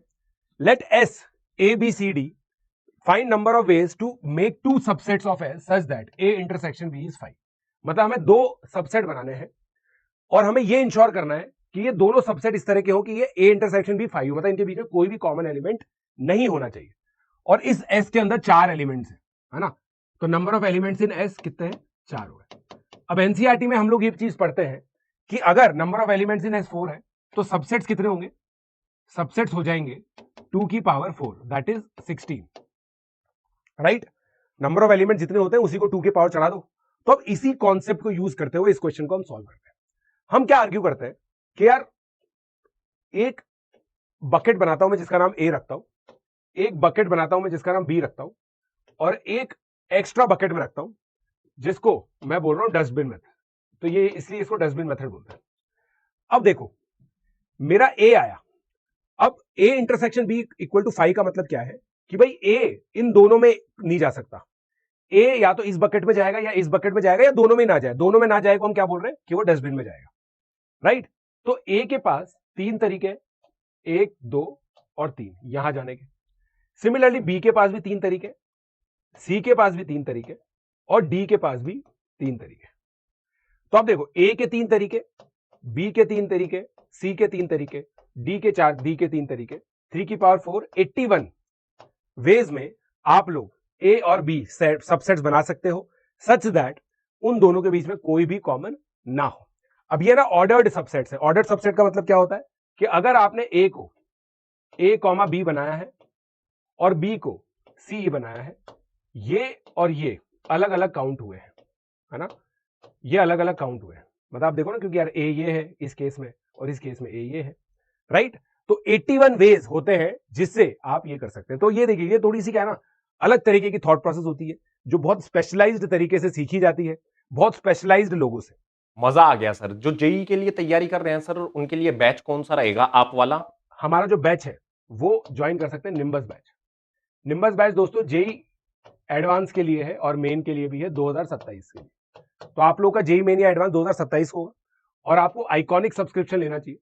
आइकॉनिक सब्सक्रिप्शन के अंदर क्या होता है दोस्तों, आपको सारी क्लासेस मिलेंगी लाइव, उसके अलावा हार्ड कॉपी ऑफ नोट्स मिलेंगे, उसके अलावा इनफाइनाइट मेंटरशिप, राइट। पीजे लाइव जब आप खरीदोगे ना तो पीजे लाइव कोड आपको अप्लाई करना है। अब जो हमारे सामने कॉन्सेप्ट आया है ये सबसेट से रिलेटेड है, और जो भी रियल नंबर्स होता है, रियल नंबर्स हमारे वो सारे के सारे नंबर्स जो नंबर लाइन पर रिप्रेजेंट किए जा सकते हैं उनको रियल नंबर्स कहा जाता है, ये तो आपको पता ही है। लेकिन यहां पर बात करेंगे एक ऐसे कॉन्सेप्ट की जो इंटरवल्स जिसको कहा जाता है। अब क्या होते हैं ये इंटरवल्स, ये समझना हमारे लिए बहुत जरूरी है। इंटरवल्स को समझने से पहले यहां पर एक बेसिक सा कॉन्सेप्ट आपको समझा देता हूं। जैसे मेरे पास यहां पर कोई ए सेट दिया गया है, ए सेट मेरे पास है, इसके अंदर मेरे पास 1 2 3 4 कोई भी एलिमेंट्स इस तरह से दे दिए जाते हैं। अगर मैं बात करता हूं यहां पर मेरे पास 1 है, क्या वो 1 इस ए सेट के अंदर आता है? ठीक है, अगर आता है तो हम इस वाले सिंबल का यूज करेंगे। कौन सा सिंबल होता है ये? बिलोंग्स टू का सिंबल होता है। तो जो भी मेरे पास यहां पर 1 है वो ए के अंदर आता है। अगर मैं आपसे पूछ लूं कि 5 जो है वो ए के अंदर आता है, क्या 5 जो है वो बिलोंग्स टू का सिंबल है? तो 5 बिलोंग्स टू ए। आप देखो इसके अंदर 5 नहीं आया है तो कट कर देंगे, जो आएगा उसके लिए बिलोंग्स टू का सिंबल, जहां नहीं होगा, जो एलिमेंट ए के अंदर नहीं होगा उसके लिए नॉट बिलोंग्स टू का सिंबल यूज किया जाता है। तो बिलोंग्स टू और not belongs to, I hope इजी पीजी समझ गए होंगे इसको। अब बात करेंगे यहां पर इंटरवल्स की। क्या होती है इंटरवल्स? इंटरवल्स में जो भी मेरे पास यहां पर रियल नंबर्स है, सबसेट ऑफ आर के लिए जो भी इंटरवल्स है वो कौन से होते हैं? इंटरवल्स में हम यहां पर स्क्वायर वाले और यहां पर राउंड वाले ब्रैकेट्स का यूज करते हैं, और ध्यान से समझना ये होते क्या हैं। यहां पर हमारे पास इंटरवल्स में दिया गया है set of numbers between any two real numbers is called intervals. दो रियल नंबर्स के बीच में जो भी हमारे पास सेट ऑफ नंबर्स होता है, जैसे मैं कोई भी दो रियल नंबर ले लेता हूं, मैं यहां पर 5 ले लेता हूं, यहां पर मैं 7 ले लेता हूं। 5 और 7 के बीच में कितने रियल नंबर्स होते हैं? बताओ मुझे, कितने रियल नंबर होते हैं? इनफाइनाइट, यानी कि अनंत रियल नंबर होते हैं। तो 5 और 7 के बीच में जो भी मेरे पास रियल नंबर्स का सेट होता है उसको शो करने के लिए इंटरवल्स का यूज किया जाता है। 3 तरह के इंटरवल्स होते हैं, या फिर कहूंगा 4 तरह के इंटरवल्स होते हैं। Open interval, close interval, semi open या फिर क्लोज इंटरवल्स। अब ये क्या क्या होते हैं ध्यान से समझना, इसको हम सेट बिल्डर फॉर्म में शो करते हैं। बात करेंगे सबसे पहले यहां पर मेरे पास जो भी ओपन इंटरवल दिया गया है उसकी। ओपन इंटरवल में मान लेते हैं जो भी मेरे पास यहां पर ए है और मेरे पास यहां पर बी है, ठीक है। जैसे मेरे पास मैंने यहां पर क्या लिया था, 5 और 7 के बीच में कितने, 5 और 7 के बीच में मेरे पास कितने रियल नंबर्स होते हैं। इसी तरह से मैंने यहां पर ए और बी, ये मान लो मेरे पास क्या है, 2 रियल नंबर्स आ जाते हैं, ठीक है। जो भी मेरे पास यहां पर ये 2 रियल नंबर्स हैं, मैंने कौन से ब्रैकेट लगाए हैं, इन ब्रैकेट पर आपने ध्यान देना है, राउंड वाले ब्रैकेट यहां पर लगाए गए हैं। अगर मैं ओपन इंटरवल की बात करूंगा तो राउंड वाले ब्रैकेट उसमें यूज किए जाएंगे। अब जो भी मेरे पास यहां पर ये दिया गया है, इसका मतलब क्या होगा? इसका मतलब ये हो जाएगा कि जो भी मेरे पास यहां पर एक्स है, सच दैट जो भी मेरे पास ये x है ये बिलोंग करता है किससे भैया?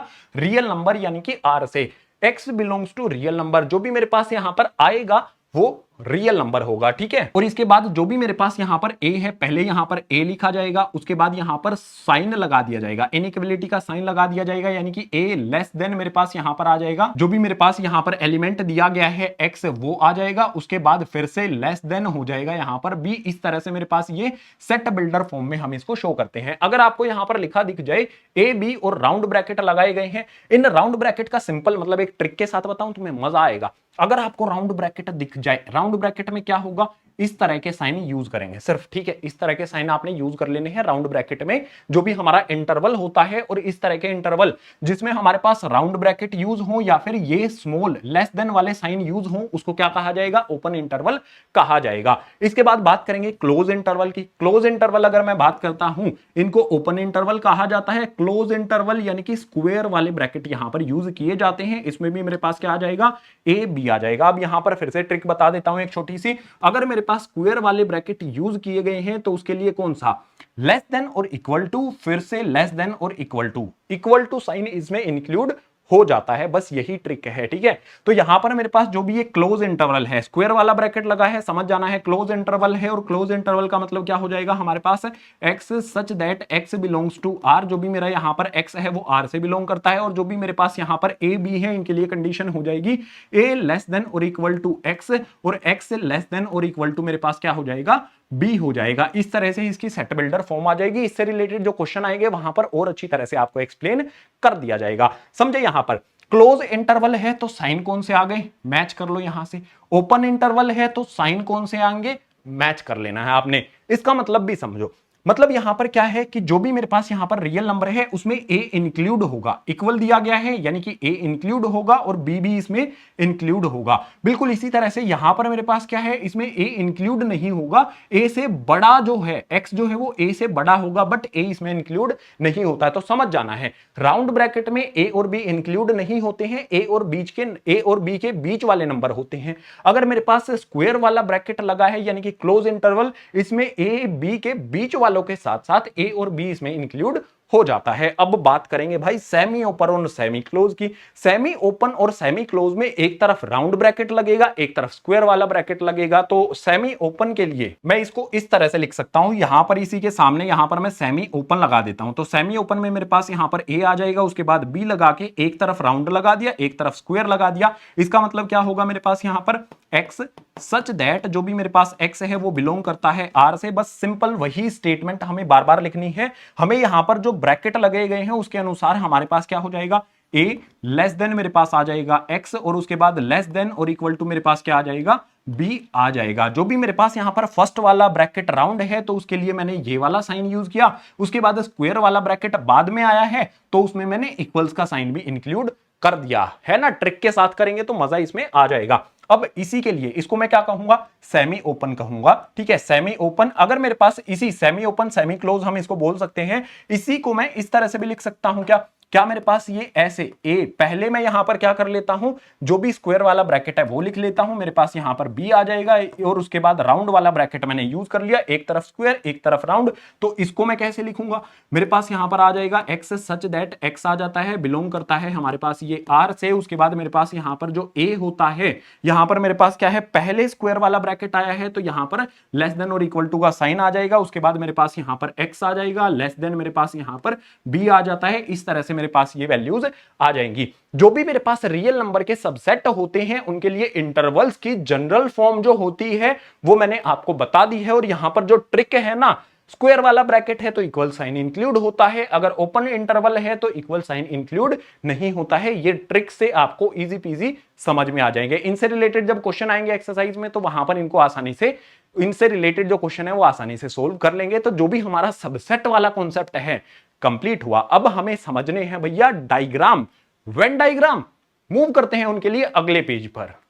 चैप्टर में हमारा इंपॉर्टेंट कॉन्सेप्ट शुरू होता है जिसको हम कहेंगे वेन डायग्राम। अब होता क्या है सारी चीजें समझ लेते हैं। चलो सबसे पहले डेफिनेशन पर आ जाते हैं। वेन डायग्राम में कहता है relation between sets can be represented by Venn diagram. जो भी वेन डायग्राम होता है वो शो क्या करता है? मान लो हमारे पास कोई ए सेट है, दूसरा हमारे पास बी सेट है। इन दोनों के अंदर जो रिश्ता होता है उस रिश्ते, उस रिलेशन को वेन डायग्राम की हेल्प से शो किया जा सकता है। अब यहां पर जो भी वेन डायग्राम है उसमें कुछ इंपॉर्टेंट पॉइंट बता देता हूं। उसमें हमारे पास रेक्टेंगल होता है, सर्किल होता है। सर्किल्स और रेक्टेंगल से इसको शो किया जाता है। जो भी ये सर्किल है ये रिप्रेजेंट करता है यू को। यू का मतलब क्या होता है? यूनिवर्सल सेट होता है। तो ये हमारे पास क्या हो गया? यूनिवर्सल सेट हो गया। इसके अंदर मेरे पास क्या होंगे? सर्किल्स बनाए जाते हैं। यूनिवर्सल के अलावा जो भी हमारे सेट होंगे उसको सर्किल से शो किया जाता है। एग्जांपल ले लेते हैं, अच्छी तरह से आप इसको समझ पाओगे। तो एग्जांपल में मेरे पास यहां पर यूनिवर्सल ए और बी, यहां पर 3 सेट दे दिए गए हैं। इनके एलिमेंट्स आपको यहां पर दिखाई दे जाएंगे।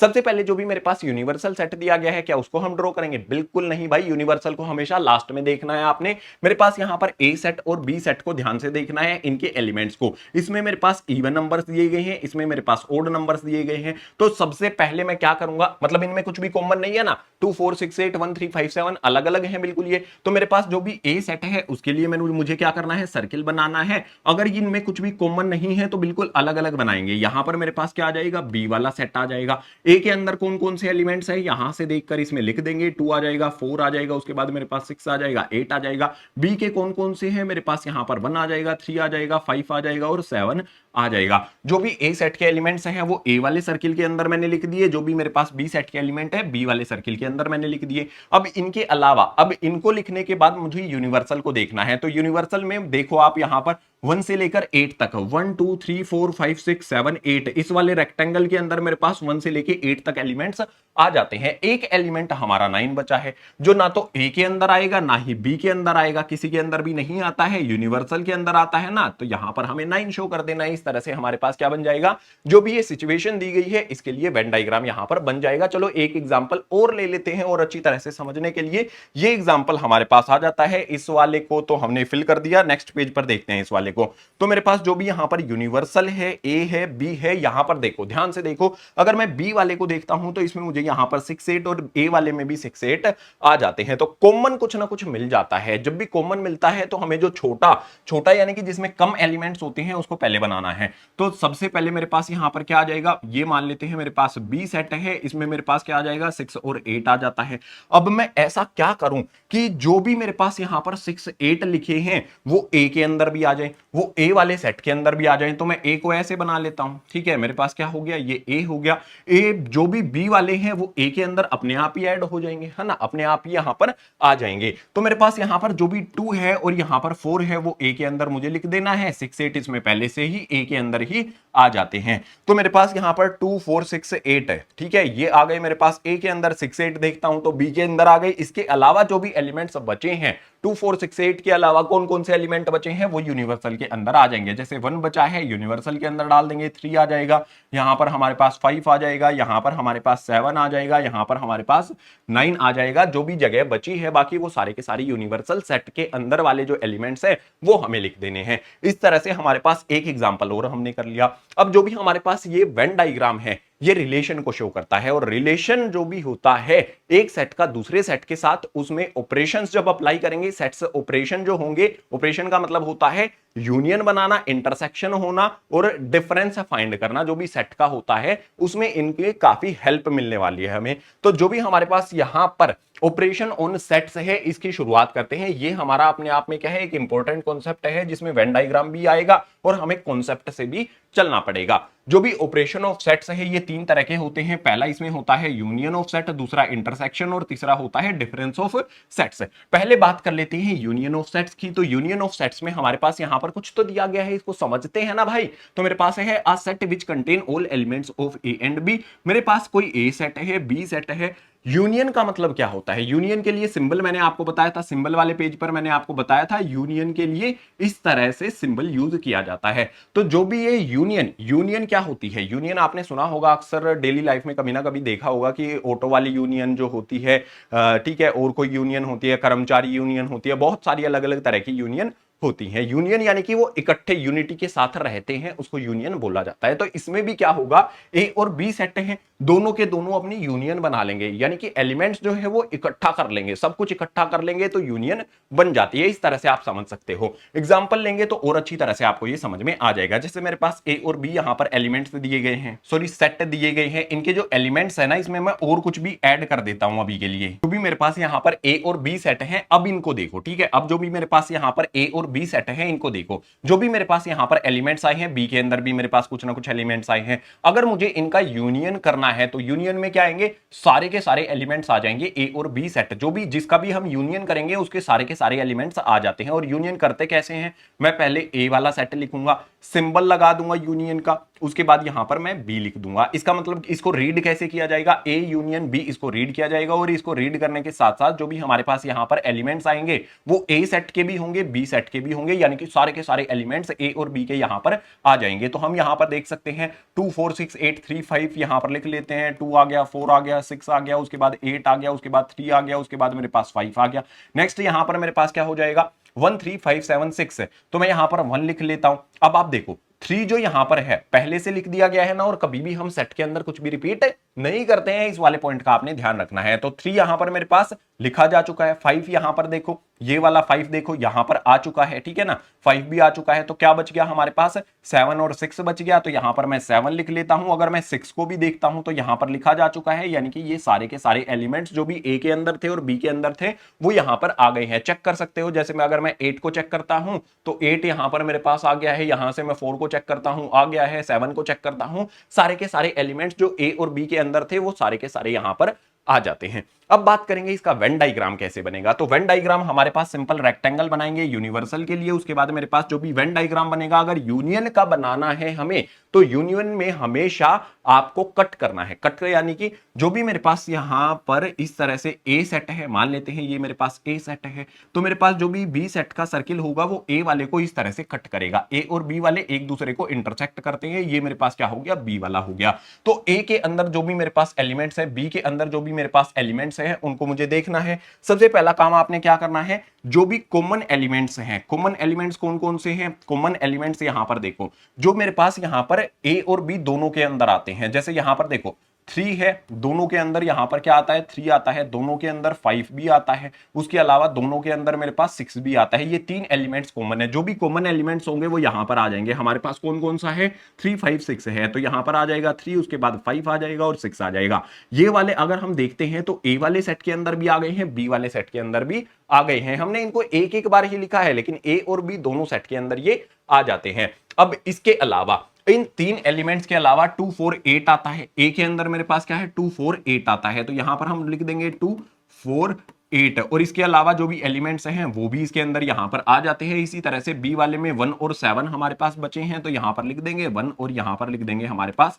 7। इस तरह से मेरे पास क्या हो जाएगा यूनियन ऑफ सेट जो है वो बन जाता है। और यूनियन ऑफ सेट को अगर मैं यहां पर आपको हाईलाइट करके दिखाऊं तो आपको यहां पर समझना पड़ेगा, जो भी मेरे पास यहां से लेके देखो जिसको मैंने आउटलाइन किया है ना, जिसको मैंने आउटलाइन किया है, ये पूरा का पूरा अंदर वाला जो पार्ट है ना, इसको क्या कहा जाता है, इसको शो जो भी ये है यहां पर ये लिखा, इसको ऐसे लिखा जाता है ए यूनियन बी। तो अगर मैं इसको शेड कर दूं, ठीक है, अगर मैं इसको शेड कर दूंगा या फिर मैं आपको थोड़ा सा हाईलाइट जस्ट करके बता देता हूं, जो भी मेरे पास यहां पर ये है, ये वाला जो पार्ट यहां पर है जो मैंने हाईलाइट आपके लिए किया है, इसके अंदर वाले एलिमेंट्स आपको आई होप दिखाई दे रहे होंगे। जो भी मैंने ये हाईलाइट किया है, जो भी मैंने ये वाला एरिया शेड किया है, ये एरिया क्या हो जाएगा, ये एरिया शो करेगा ए यूनियन बी को। समझ गए हो तो दोबारा से इसको रब कर देता हूं, ठीक है। जो भी इसे पिंक कलर के पिंक के अंदर वाला एरिया है ये ए यूनियन बी को शो करेगा, ठीक है। सिंपल हो गया हमारा यूनियन के बारे में सारी की सारी चीजें हमने समझ ली हैं। यूनियन हमारा हो गया, तो अब हमें इंटरसेक्शन समझना है। उसके लिए चलते हैं गाइस अगले पेज पर। रुको रुको रुको, अभी तो हमारे पास जो लॉज हैं यूनियन ऑफ सेट के लिए वो भी तो हमें करने हैं। तो यहां पर हमारे पास क्या आ जाता है कम्यूटेटिव लॉ। जो भी यूनियन ऑफ सेट होगा तो कुछ लॉज फॉलो वहां पर किए जाएंगे। कम्यूटेटिव लॉ मतलब इस तरह के जो लॉज होते हैं वो आप क्लास 8th या फिर 7th में समझ चुके हो, बेसिक पॉइंट्स होते हैं ये। अगर कम्यूटेटिव लॉ की बात करूं तो मान लो मेरे पास क्या होता है ए यूनियन बी होता है। अगर मैं ए बी का यूनियन करूंगा तो वो किसके इक्वल हो जाएगा, बी यूनियन ए के इक्वल हो जाएगा। अगर ए यूनियन बी है या फिर बी यूनियन ए है, वो उन दोनों का मतलब एक ही होगा, दोनों में सेम एलिमेंट्स आएंगे। अगर मैं बात करता हूं एसोसिएटिव लॉ की, तो एसोसिएटिव लॉ में क्या होता है, मान लो मेरे पास यहां पर ए आता है, उसका यूनियन कर देता हूं मैं बी यूनियन सी के साथ। पहले मैंने बी यूनियन सी किया, उसके बाद ए के साथ यूनियन कर दिया। इसके बाद मैं क्या करता हूं, जो भी मेरे पास पहले है ए यूनियन बी, ए और बी का यूनियन कर देता हूं, उसके बाद सी के साथ यूनियन करता हूं। दोनों सेम ही रहेगा, दोनों में कोई भी डिफरेंस नहीं होगा, दोनों एक दूसरे के ये इक्वल होंगे। इसके बाद आता है law of identity. Law of identity में क्या होगा कि मान लो मुझे यहां पर कोई ए सेट दिया गया है, उसका यूनियन मैं करता हूं भाई फाई के साथ। फाई यानी क्या होता है, एम्प्टी होता है। ए का यूनियन करता हूं मैं फाई यानी कि एम्प्टी के साथ, तो मेरे पास आइडेंटिटी यानी कि मेरे पास ए ही वापस आ जाएगा। जब भी हम यूनियन ऑफ सेट करेंगे तो ए के एलिमेंट्स ही आ जाएंगे अगर एम्प्टी सेट के साथ यूनियन किया जाता है। नेक्स्ट आ जाता है आइडेम्पोटेंट लॉ। आइडेम्पोटेंट लॉ में क्या होता है, अगर मेरे पास कोई भी ए दिया गया है, उसका मैं यूनियन करता हूं ए के साथ ही। मेरे पास यहां पर देखो ए सेट है, ए सेट का यूनियन ए सेट के साथ करता हूं तो जो भी एलिमेंट्स हैं वही रहेंगे, उनमें कोई भी चेंज नहीं आएगा, यानी कि ए सेट मेरे पास आ जाएगा। इसी तरह से लॉ ऑफ यू होता है। लॉ ऑफ यू का मतलब होगा लॉ ऑफ यूनिवर्सल। यू से हमारा क्या होता है, यूनिवर्सल होता है। अगर मेरे पास कोई भी ए सेट दिया गया है, उसका यूनियन करता हूं मैं यूनिवर्सल सेट के साथ, तो मेरे पास यूनिवर्सल सेट बन जाता है। ये कुछ लॉज हैं, जब यूनियन ऑफ सेट होगा तो इनको फॉलो हमें करना है। अब हमें ऑपरेशन ऑफ सेट का जो दूसरा है इंटरसेक्शन ऑफ सेट्स, उसको समझने के लिए अब चलेंगे अगले पेज पर।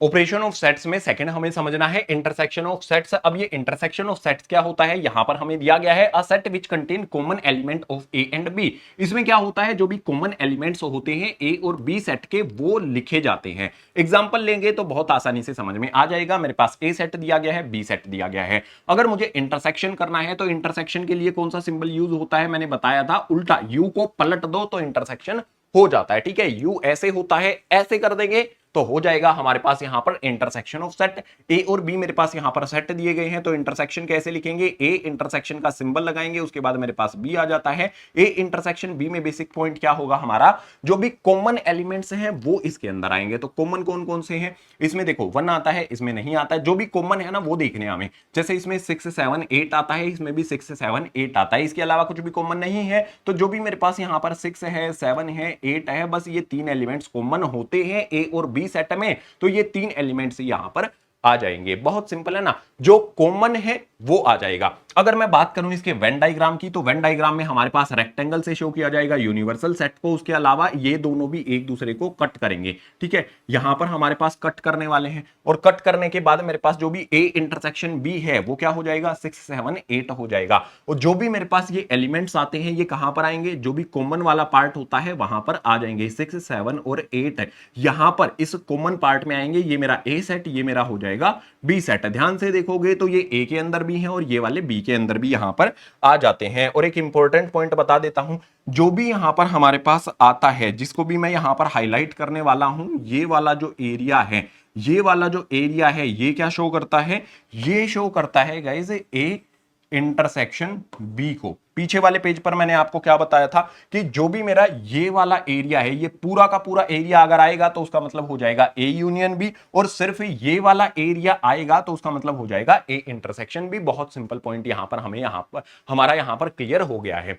जैसे हमने ऑपरेशन ऑफ सेट्स में पहला वाला था यूनियन, यूनियन में हमने क्या समझा था कि कुछ लॉज फॉलो करेगा। बिल्कुल इसी तरह से यहां पर इंटरसेक्शन ऑफ सेट्स जो होता है ये भी कुछ लॉज, कुछ नियम फॉलो करता है। कौन कौन से हैं, सबसे पहले बात करेंगे कम्यूटेटिव लॉ की। तो कम्यूटेटिव लॉ में मान लो मेरे पास ए और बी दो सेट दिए गए हैं, उनका इंटरसेक्शन करता हूं, तो ए इंटरसेक्शन बी अगर मैं करूं या फिर बी इंटरसेक्शन ए मैं कर दूं तो वो एक दूसरे के इक्वल होते हैं। इसी तरह से एसोसिएटिव लॉ होता है। एसोसिएटिव लॉ में क्या होगा, मान लो मेरे पास ए का इंटरसेक्शन मैं करता हूं पहले, बी इंटरसेक्शन सी जो हो रखा है इसके साथ मैंने इसका इंटरसेक्शन किया, तो मेरे पास रिजल्ट जो है, मतलब यहां पर रिजल्ट कह ले, या फिर मैं अगर बी इंटरसेक्शन सी करता हूं बाद में ए के साथ इंटरसेक्शन करता हूं, या फिर मैं ए इंटरसेक्शन बी पहले कर लेता हूं उसके बाद मेरे पास इंटरसेक्शन सी के साथ करता हूं, तो ये दोनों एक दूसरे के इक्वल होंगे। इसके अलावा एक होता है लॉ ऑफ एम्प्टी सेट। इसको क्या कहा जाएगा, अगर खाली ब्रैकेट इस तरह से दिए गए हैं तो उसको बोला जाता है एम्प्टी सेट, या फिर मैं इसको फाई भी बोल सकता हूं। तो जो भी मेरे पास लॉ ऑफ फाई का मतलब क्या होता है, मान लो मेरे पास कोई ए सेट दिया गया है, उसका इंटरसेक्शन करता हूं मैं फाई के साथ, तो यहां पर मुझे क्या मिलता है, हमेशा एम्प्टी ही मिलेगा। ए का इंटरसेक्शन जब होगा फाई के साथ तो हमेशा एम्प्टी मिलेगा, हमेशा खाली मिलेगा। बिल्कुल इसी तरह से नेक्स्ट होता है आइडम्पोटेंट लॉ। आइडम्पोटेंट लॉ में क्या होगा, ए इंटरसेक्शन ए किया जाता है, तो यहां पर ए इंटरसेक्शन ए अगर मैं करूंगा तो ए वाले, मान लो मेरे पास कोई ए सेट दिया गया है, इसी का इंटरसेक्शन मैं करता हूं, तो इंटरसेक्शन में क्या हो जाएगा, मेरे पास कॉमन जो ए के अंदर आते हैं वही दूसरे, मतलब ए वाले ए के अंदर तो आएंगे ही, तो ए यहां पर आ जाएगा। अब इसमें इंपॉर्टेंट आ जाता है यहां पर डिस्ट्रीब्यूटिव लॉ। डिस्ट्रीब्यूटिव लॉ में बेसिकली होगा क्या, मेरे पास यहां पर ए दिया गया है, इसका मैं इंटरसेक्शन कर देता हूं किसके साथ भैया, यहां पर बी यूनियन सी के साथ। अब यहां पर आपने देखना है, यहां इंटरसेक्शन है और अंदर यूनियन है, तो इसका रिजल्ट जो है वो ध्यान से देखो, इसमें होगा क्या वो समझो। जो भी मेरे पास ए है और बी है, इनका इंटरसेक्शन होगा, तो यहां पर मेरे पास आ जाएगा ए इंटरसेक्शन बी, ब्रैकेट इस पे लगा देंगे। इसके बाद नेक्स्ट वाले ब्रैकेट में क्या होगा, ए और सी का इंटरसेक्शन होगा, तो यहां पर मेरे पास आ जाएगा ए इंटरसेक्शन सी। इसका इंटरसेक्शन और इसका इंटरसेक्शन करने के बाद हमारे पास जो साइन बीच में लगेगा वो यूनियन वाला होगा। ये पॉइंट आपको ध्यान रखनी है। जो भी ये लॉज हैं ये काफी इंपॉर्टेंट है, और इसमें जो लास्ट वाला मैंने बताया है डिस्ट्रीब्यूटिव लॉ, वो काफी इंपॉर्टेंट हो जाता है। तो जो भी इंटरसेक्शन है वो भी हमने समझ लिया, सारी चीजें आपके यहां पर सामने आ गई हैं। अब बात करेंगे डिफरेंस ऑफ सेट्स की, उसके लिए आ जाओ अगले पेज पर। नेक्स्ट बात करेंगे डिफरेंस ऑफ सेट की। डिफरेंस का मतलब होता है एक सेट है, दूसरा सेट है, एक सेट में से दूसरे सेट को सब्ट्रैक्ट कर दो या फिर दूसरे में से पहले को सब्ट्रैक्ट कर दो। डिफरेंस सब्ट्रैक्ट करने से ही फाइंड किया जाता है ना, तो यही समझ लेते हैं। डिफरेंस ऑफ सेट्स समझने के लिए हमारे पास यहां पर ए और बी दो सेट दिए गए हैं, इनका जो भी वेन डायग्राम होगा वो भी समझेंगे। सबसे पहले अगर मैं बात करता हूं ए माइनस बी, वो कैसे फाइंड किया जाएगा। अगर ए माइनस बी मुझे फाइंड करना है तो क्या मिलेगा मुझे। यहां पर मेरे पास ए और बी दो सेट दिए गए हैं, इनके अंदर 1 2 3 4 5 6 7 8 तक दिया गया है, इसके अंदर 6 7 8 9 10 11 तक मेरे पास दे दिए जाते हैं। अगर मैं ए में से बी को सब्ट्रैक्ट करता हूं तो मेरे पास यहां पर ए वाला है, बी वाला है, जो भी मेरे पास यहां पर ए वाला सेट है ना उसके ही एलिमेंट्स यहां पर आएंगे, ठीक है। उसके वो एलिमेंट्स आएंगे जो कॉमन नहीं है। जैसे मेरे पास देखो सब्ट्रैक्ट करने में क्या होता है, 6 से 6 यहां पर सब्ट्रैक्ट हो जाएगा, 7 से 7 सब्ट्रैक्ट हो जाएगा, 8 से 8 सब्ट्रैक्ट हो जाएगा। तो जो भी एलिमेंट्स ए में से सब्ट्रैक्ट करता हूं ना मैं, तो जो भी मेरे जिसमें से भी सब्ट्रैक्ट करता हूं सिर्फ उसके एलिमेंट्स आते हैं। मेरे पास जो भी एलिमेंट्स बचेंगे ए वाले में वो लिख दिए जाएंगे। 1 बचा है, 2 बचा है, 3 बचा है, 4 बचा है और 5 यहां पर मेरे पास आ जाएगा। ये क्या हो जाएगा मेरे पास, ए माइनस बी हो जाएगा। सिंपल चीज। अब अगर मैं इसी तरह से फाइंड कर लूं b माइनस ए, अगर मैं b में से a को सब्ट्रैक्ट करूंगा, दोनों चीजें की जा सकती है ना, a से b, b से a, दोनों चीजों को सब्ट्रैक्ट करके देख सकते हैं। क्या आंसर सेम आएगा? बिल्कुल भी नहीं सेम आएगा। ध्यान से देखो, जो भी मेरे पास यहां पर फिर से रब कर देता हूं मैं यहां पर आपके लिए, वैसे तो सेम आंसर मतलब सिमिलर चीज होगी। जो भी मेरे पास b में से a को सब्ट्रैक्ट करता हूं तो यहां पर मेरे पास 6 में से 6 सब्ट्रैक्ट हो गया, 7 से 7 सब्ट्रैक्ट हो गया, 8 से 8 सब्ट्रैक्ट हो गया। जो भी मेरे पास यहां पर पहले आया है उसके एलिमेंट्स जो भी बचे हुए होंगे सब्ट्रैक्ट करने के बाद, कॉमन एलिमेंट्स को कट करने के बाद, वो इसके अंदर आ जाएंगे। यानी कि यहां पर क्या आ जाएगा मेरे पास, 9 आ जाएगा, 10 आ जाएगा और मेरे पास 11 आ जाएगा। आप यहां पर क्लियरली देख सकते हो कि अगर मैं a माइनस बी करता हूं और b माइनस ए करता हूं तो मुझे वैल्यूज जो भी मेरे पास जो एलिमेंट्स हैं सेट के अंदर वो अलग अलग मिलते हैं। यानी कि यहां पर ये कंक्लूजन निकाला जा सकता है कि अगर a माइनस बी किया गया है और यहां पर मेरे पास क्या है, b माइनस ए किया गया है, तो वो एक दूसरे के इक्वल नहीं होते हैं। ये कंक्लूजन यहां पर हम निकाल सकते हैं, a माइनस बी और b माइनस ए एक दूसरे के इक्वल नहीं होंगे। अब यहां पर अगर मुझे किसी भी एक सिचुएशन को वेन डायग्राम में शो करना है, वेन डायग्राम में मुझे शो करना है, कैसे किया जाएगा। जो भी मेरे पास यहां पर यूनिवर्सल है सबसे पहले तो, अब यहां पर मेरे पास क्या होगा, a और b जब भी मैं सब्ट्रैक्ट करता हूं कुछ ना कुछ मुझे कॉमन मिल जाए। कॉमन मिलने पर क्या होगा, कॉमन मिलने पर आपको एक सिंपल पॉइंट ध्यान रखना है कि आपने जो भी यहां पर वेन डायग्राम में a और b सेट के लिए सर्किल बनाओगे वो क्या होंगे, फिर से बनाता हूं, वो क्या होंगे, एक दूसरे को कट करेंगे। ये मेरे पास a के लिए हो गया, ये मेरे पास b के लिए हो गया। जो भी यहां पर कट किए गए हैं वो क्या हो जाएंगे मेरे पास, 6 7 और 8 यहां पर आ जाएंगे। और ये वाला पार्ट क्या होता है, इंटरसेक्शन होता है। मैंने पीछे वाले पेज पर आपको बताया। अब यहां पर बात करेंगे ए के अंदर मेरे पास कितना आ जाएगा, 1 2 3 4 5, तो यहां पर मेरे पास 1 आ जाएगा, 2 आ जाएगा, 3 आ जाएगा, 4 आ जाएगा, 5 आ जाएगा। जो भी यहां पर मेरे पास इस तरफ आ गए हैं 1 2 3 4 5 तक आ गए, और इस ये कॉमन वाले यहां पर बीच में आ गए हैं तो 9 10 11 यहां पर मेरे पास आ गया, 9 आ गया, 10 आ गया, मेरे पास यहां पर 11 आ गया। अब जो इंपॉर्टेंट बात मैं आपके लिए बोलने वाला हूं उसको ध्यान से समझना। जो भी यहां पर मैंने आपके लिए आउटलाइन किया है, आउटलाइन अच्छी तरह से कर देता हूं। जो भी यहां पर मैंने, एक सेकंड गाइज, जो भी यहां पर आपके लिए मैंने आउटलाइन किया है, अभी देखो जो आउटलाइन आपके लिए किया गया है ना, ये पिंक वाला जो एरिया है ये क्या शो करेगा, इसमें मेरे पास कौन से आते हैं, 1 2 3 4 5 आते हैं। तो जो भी मेरे पास ये वाला है ये शो करेगा a माइनस बी को। आप देखो a माइनस बी वाले जो भी मेरे पास एलिमेंट्स हैं वो इसके अंदर आ जाते हैं। यस, तो हम कहेंगे इसको a माइनस बी। और जो भी मेरे पास इस तरफ दूसरी साइड में आता है, इसको देखो, यहां पर जो मैंने आउटलाइन किया है ये वाला मेरे पास क्या हो जाएगा, जो ग्रीन से आउटलाइन की है ये वाला क्या हो जाएगा, 9 10 11 मेरे पास आते हैं। देखो यहां पर दिया गया है तो इसको हम क्या बोल देंगे, b माइनस ए इसको बोल दिया जाएगा। इसके अलावा आपको ये तो पता ही है ना, जो बीच वाला पार्ट यहां पर हमारे पास है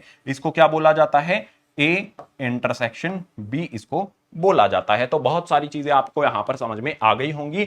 a माइनस बी क्या होगा, b माइनस ए क्या होगा, a इंटरसेक्शन b क्या होगा। अगर मैं पूरा का पूरा ले लूं, दोनों सर्किल इंक्लूड कर दूं तो उसको यूनियन बोल दिया जाएगा। तो इस तरह से मेरे पास क्या आ जाता है, जो भी डिफरेंस ऑफ सेट है वो हमने समझ लिया है with the help of Venn diagram, also हमने एग्जांपल भी यहां पर ले लिया है। अब अगला जो मेरे पास कॉन्सेप्ट आएगा वो कॉन्सेप्ट काफी अच्छा है, ठीक है, वो कॉन्सेप्ट काफी अच्छा है, काफी प्यारा नहीं है लेकिन अच्छा है।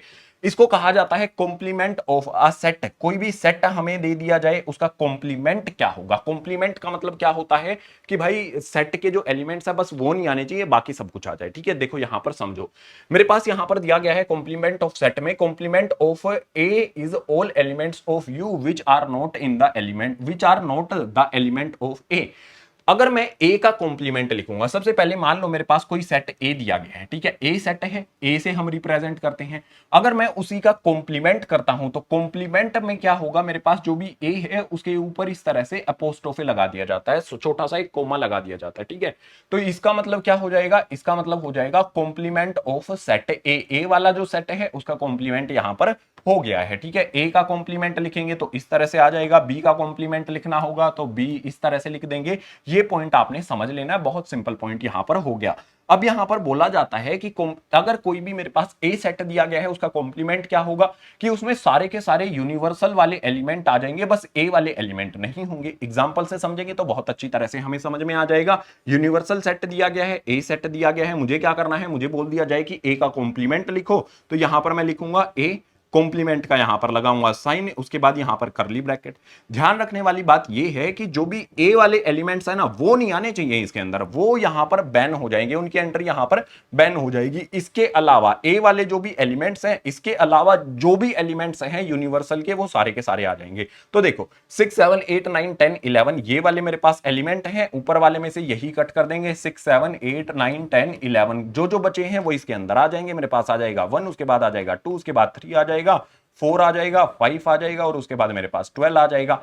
ए वाला कोई भी एलिमेंट नहीं आना चाहिए, जो भी कॉम्प्लीमेंट होता है उसके अंदर ए का कोई भी एलिमेंट नहीं आएगा, बाकी सारे के सारे एलिमेंट उसके अंदर आ जाते हैं। इसको कहा जाता है complement of set A. Simple चीज, आसान चीज यहां पर हमारी क्लियर होती है। लेकिन यहां पर जो भी कॉम्प्लीमेंट ऑफ सेट ए है इसके कुछ लॉज होते हैं, कुछ नियम होते हैं, उनको समझने के लिए आ जाओ अगले पेज पर। कॉम्प्लीमेंट सेट की जो भी हमारी प्रॉपर्टीज होती है, यानी कि कुछ लॉज होते हैं जो वो फॉलो करता है, फटाफट से इनको समझ लेते हैं। सबसे पहले बात करेंगे यहां पर कॉम्प्लीमेंट्री लॉ की। कॉम्प्लीमेंट्री लॉ में बेसिकली आप इस तरह से समझ लो कि अगर मेरे पास कोई भी ए सेट दे दिया गया है, उसका इंटरसेक्शन कर देता हूं मैं इसी के कॉम्प्लीमेंट के साथ। ए है, ए का कॉम्प्लीमेंट है, इंटरसेक्शन करूंगा तो मेरे पास क्या आ जाएगा, 5 आ जाएगा, एम्प्टी हो जाएगा ये। बिल्कुल इसी तरह से अगर मेरे पास मान लो ए है, उसका यूनियन कर देता हूं मैं ए कॉम्प्लीमेंट के साथ, तो क्या होगा, ए यूनियन ए कॉम्प्लीमेंट अगर है तो ये हो जाएगा हमारे पास यूनिवर्सल के इक्वल। सिंपल 2 पॉइंट यहां पर हमें कॉम्प्लीमेंट्री लॉ से समझ लेने हैं। नेक्स्ट यहां पर है लॉ ऑफ डबल कॉम्प्लीमेंटेशन। मान लो मेरे पास यहां पर क्या है भाई, ए सेट है, इसका मैंने कॉम्प्लीमेंट कर दिया और उसके बाद फिर से जो भी मेरे पास रिजल्ट आया उसका फिर से कॉम्प्लीमेंट कर दिया, तो ओवरऑल क्या मिल जाएगा, मेरे पास ए मिल जाएगा।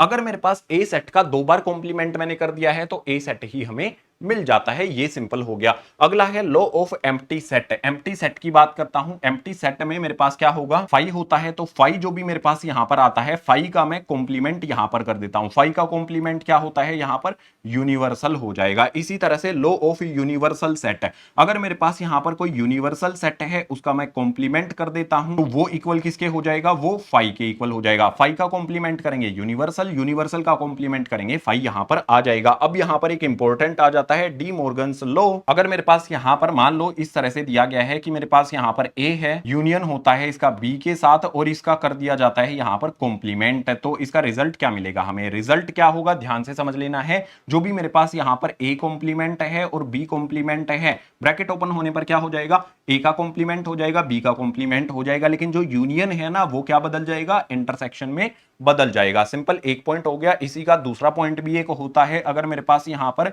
ए इंटरसेक्शन बी दे दिया जाए और इसका कॉम्प्लीमेंट कर दिया जाए, तो इसका कॉम्प्लीमेंट का मतलब क्या होगा कि जो भी मेरे पास यहां पर ए का कॉम्प्लीमेंट है वो हो जाएगा, बी का कॉम्प्लीमेंट है वो हो जाएगा, और यहां पर इंटरसेक्शन है तो यहां पर क्या हो जाएगा, यूनियन हो जाता है। ये होता है हमारा डी मॉर्गन्स लॉ। कई बार इसका यूज होगा, तो जो जो भी मैंने प्रॉपर्टीज बताई है हर एक के साथ वो आपको अच्छी तरह से ध्यान रखनी है। सो जो भी हमारे पास कॉम्प्लीमेंट सेट होता है और इसकी प्रॉपर्टीज है वो भी हमने डिस्कस कर ली। तो इस चैप्टर का जो भी लास्ट कॉन्सेप्ट है उसकी बात करेंगे पावर सेट। ये वैसे तो सिलेबस में नहीं है, लेकिन बहुत सारे स्टूडेंट्स ने पूछ लिया कि पावर सेट क्या होता है, बहुत सारे कमेंट आ गए, तो करा देते हैं, एक एक्स्ट्रा कॉन्सेप्ट हमारे यहां पर सीख लेते हैं। देखो पावर सेट क्या होता है, हमारे पास पावर सेट के बारे में दिया है। Power set is a set A is the set of all possible subset of A including empty set and A itself. हमारे पास जो भी पावर सेट होता है ना, वो बहुत सारे, जो भी मान लो मेरे पास कोई भी ए सेट है, तो ए सेट के जितने भी सबसेट होंगे, सबसेट सेट के अंदर आ जाएंगे। ठीक है, जो भी सबसेट हैं ए के, वो सारे के सारे कहां पर आ जाएंगे, ए सेट के अंदर आ जाएंगे। एग्जांपल लोगे तो आसानी से समझ में आ जाएगा। लेट ए में मेरे पास क्या है, ए बी सी, ये तीन एलिमेंट दिए गए हैं। तो मैं क्या करूंगा, एक सिंपल काम करूंगा, जो भी इसके सबसेट हैं वो लिखूंगा। इसके सबसेट क्या क्या हो जाएंगे, मेरे पास सबसे पहले फाई आ जाएगा, उसके बाद मेरे पास यहां पर ए आ जाएगा, इसके बाद मेरे पास क्या हो जाएगा, यहां पर बी आ जाएगा, इसके बाद मेरे पास यहां पर क्या होगा, सी आ जाएगा। ठीक है, इसके कितने हो जाएंगे मेरे पास, जो भी मेरे पास यहां पर नंबर ऑफ सेट्स है, नंबर ऑफ एलिमेंट्स है, वो कितना है, m इक्वल्स टू में मेरे पास यहां पर 3 है। अगर मैं 2 की पावर 3 कर दूंगा तो टोटल 8 सबसेट होंगे, यानी कि 8 सबसेट हमें लिखने होंगे। तो 1 2 3 4 हमारे पास हो गए।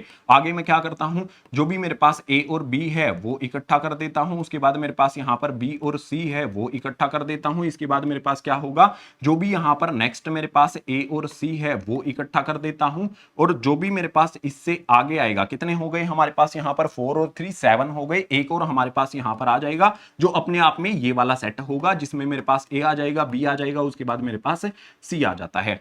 अब जो मेरे पास यहां पर ये क्या लिखे हैं, मैंने सबसेट लिखे हैं।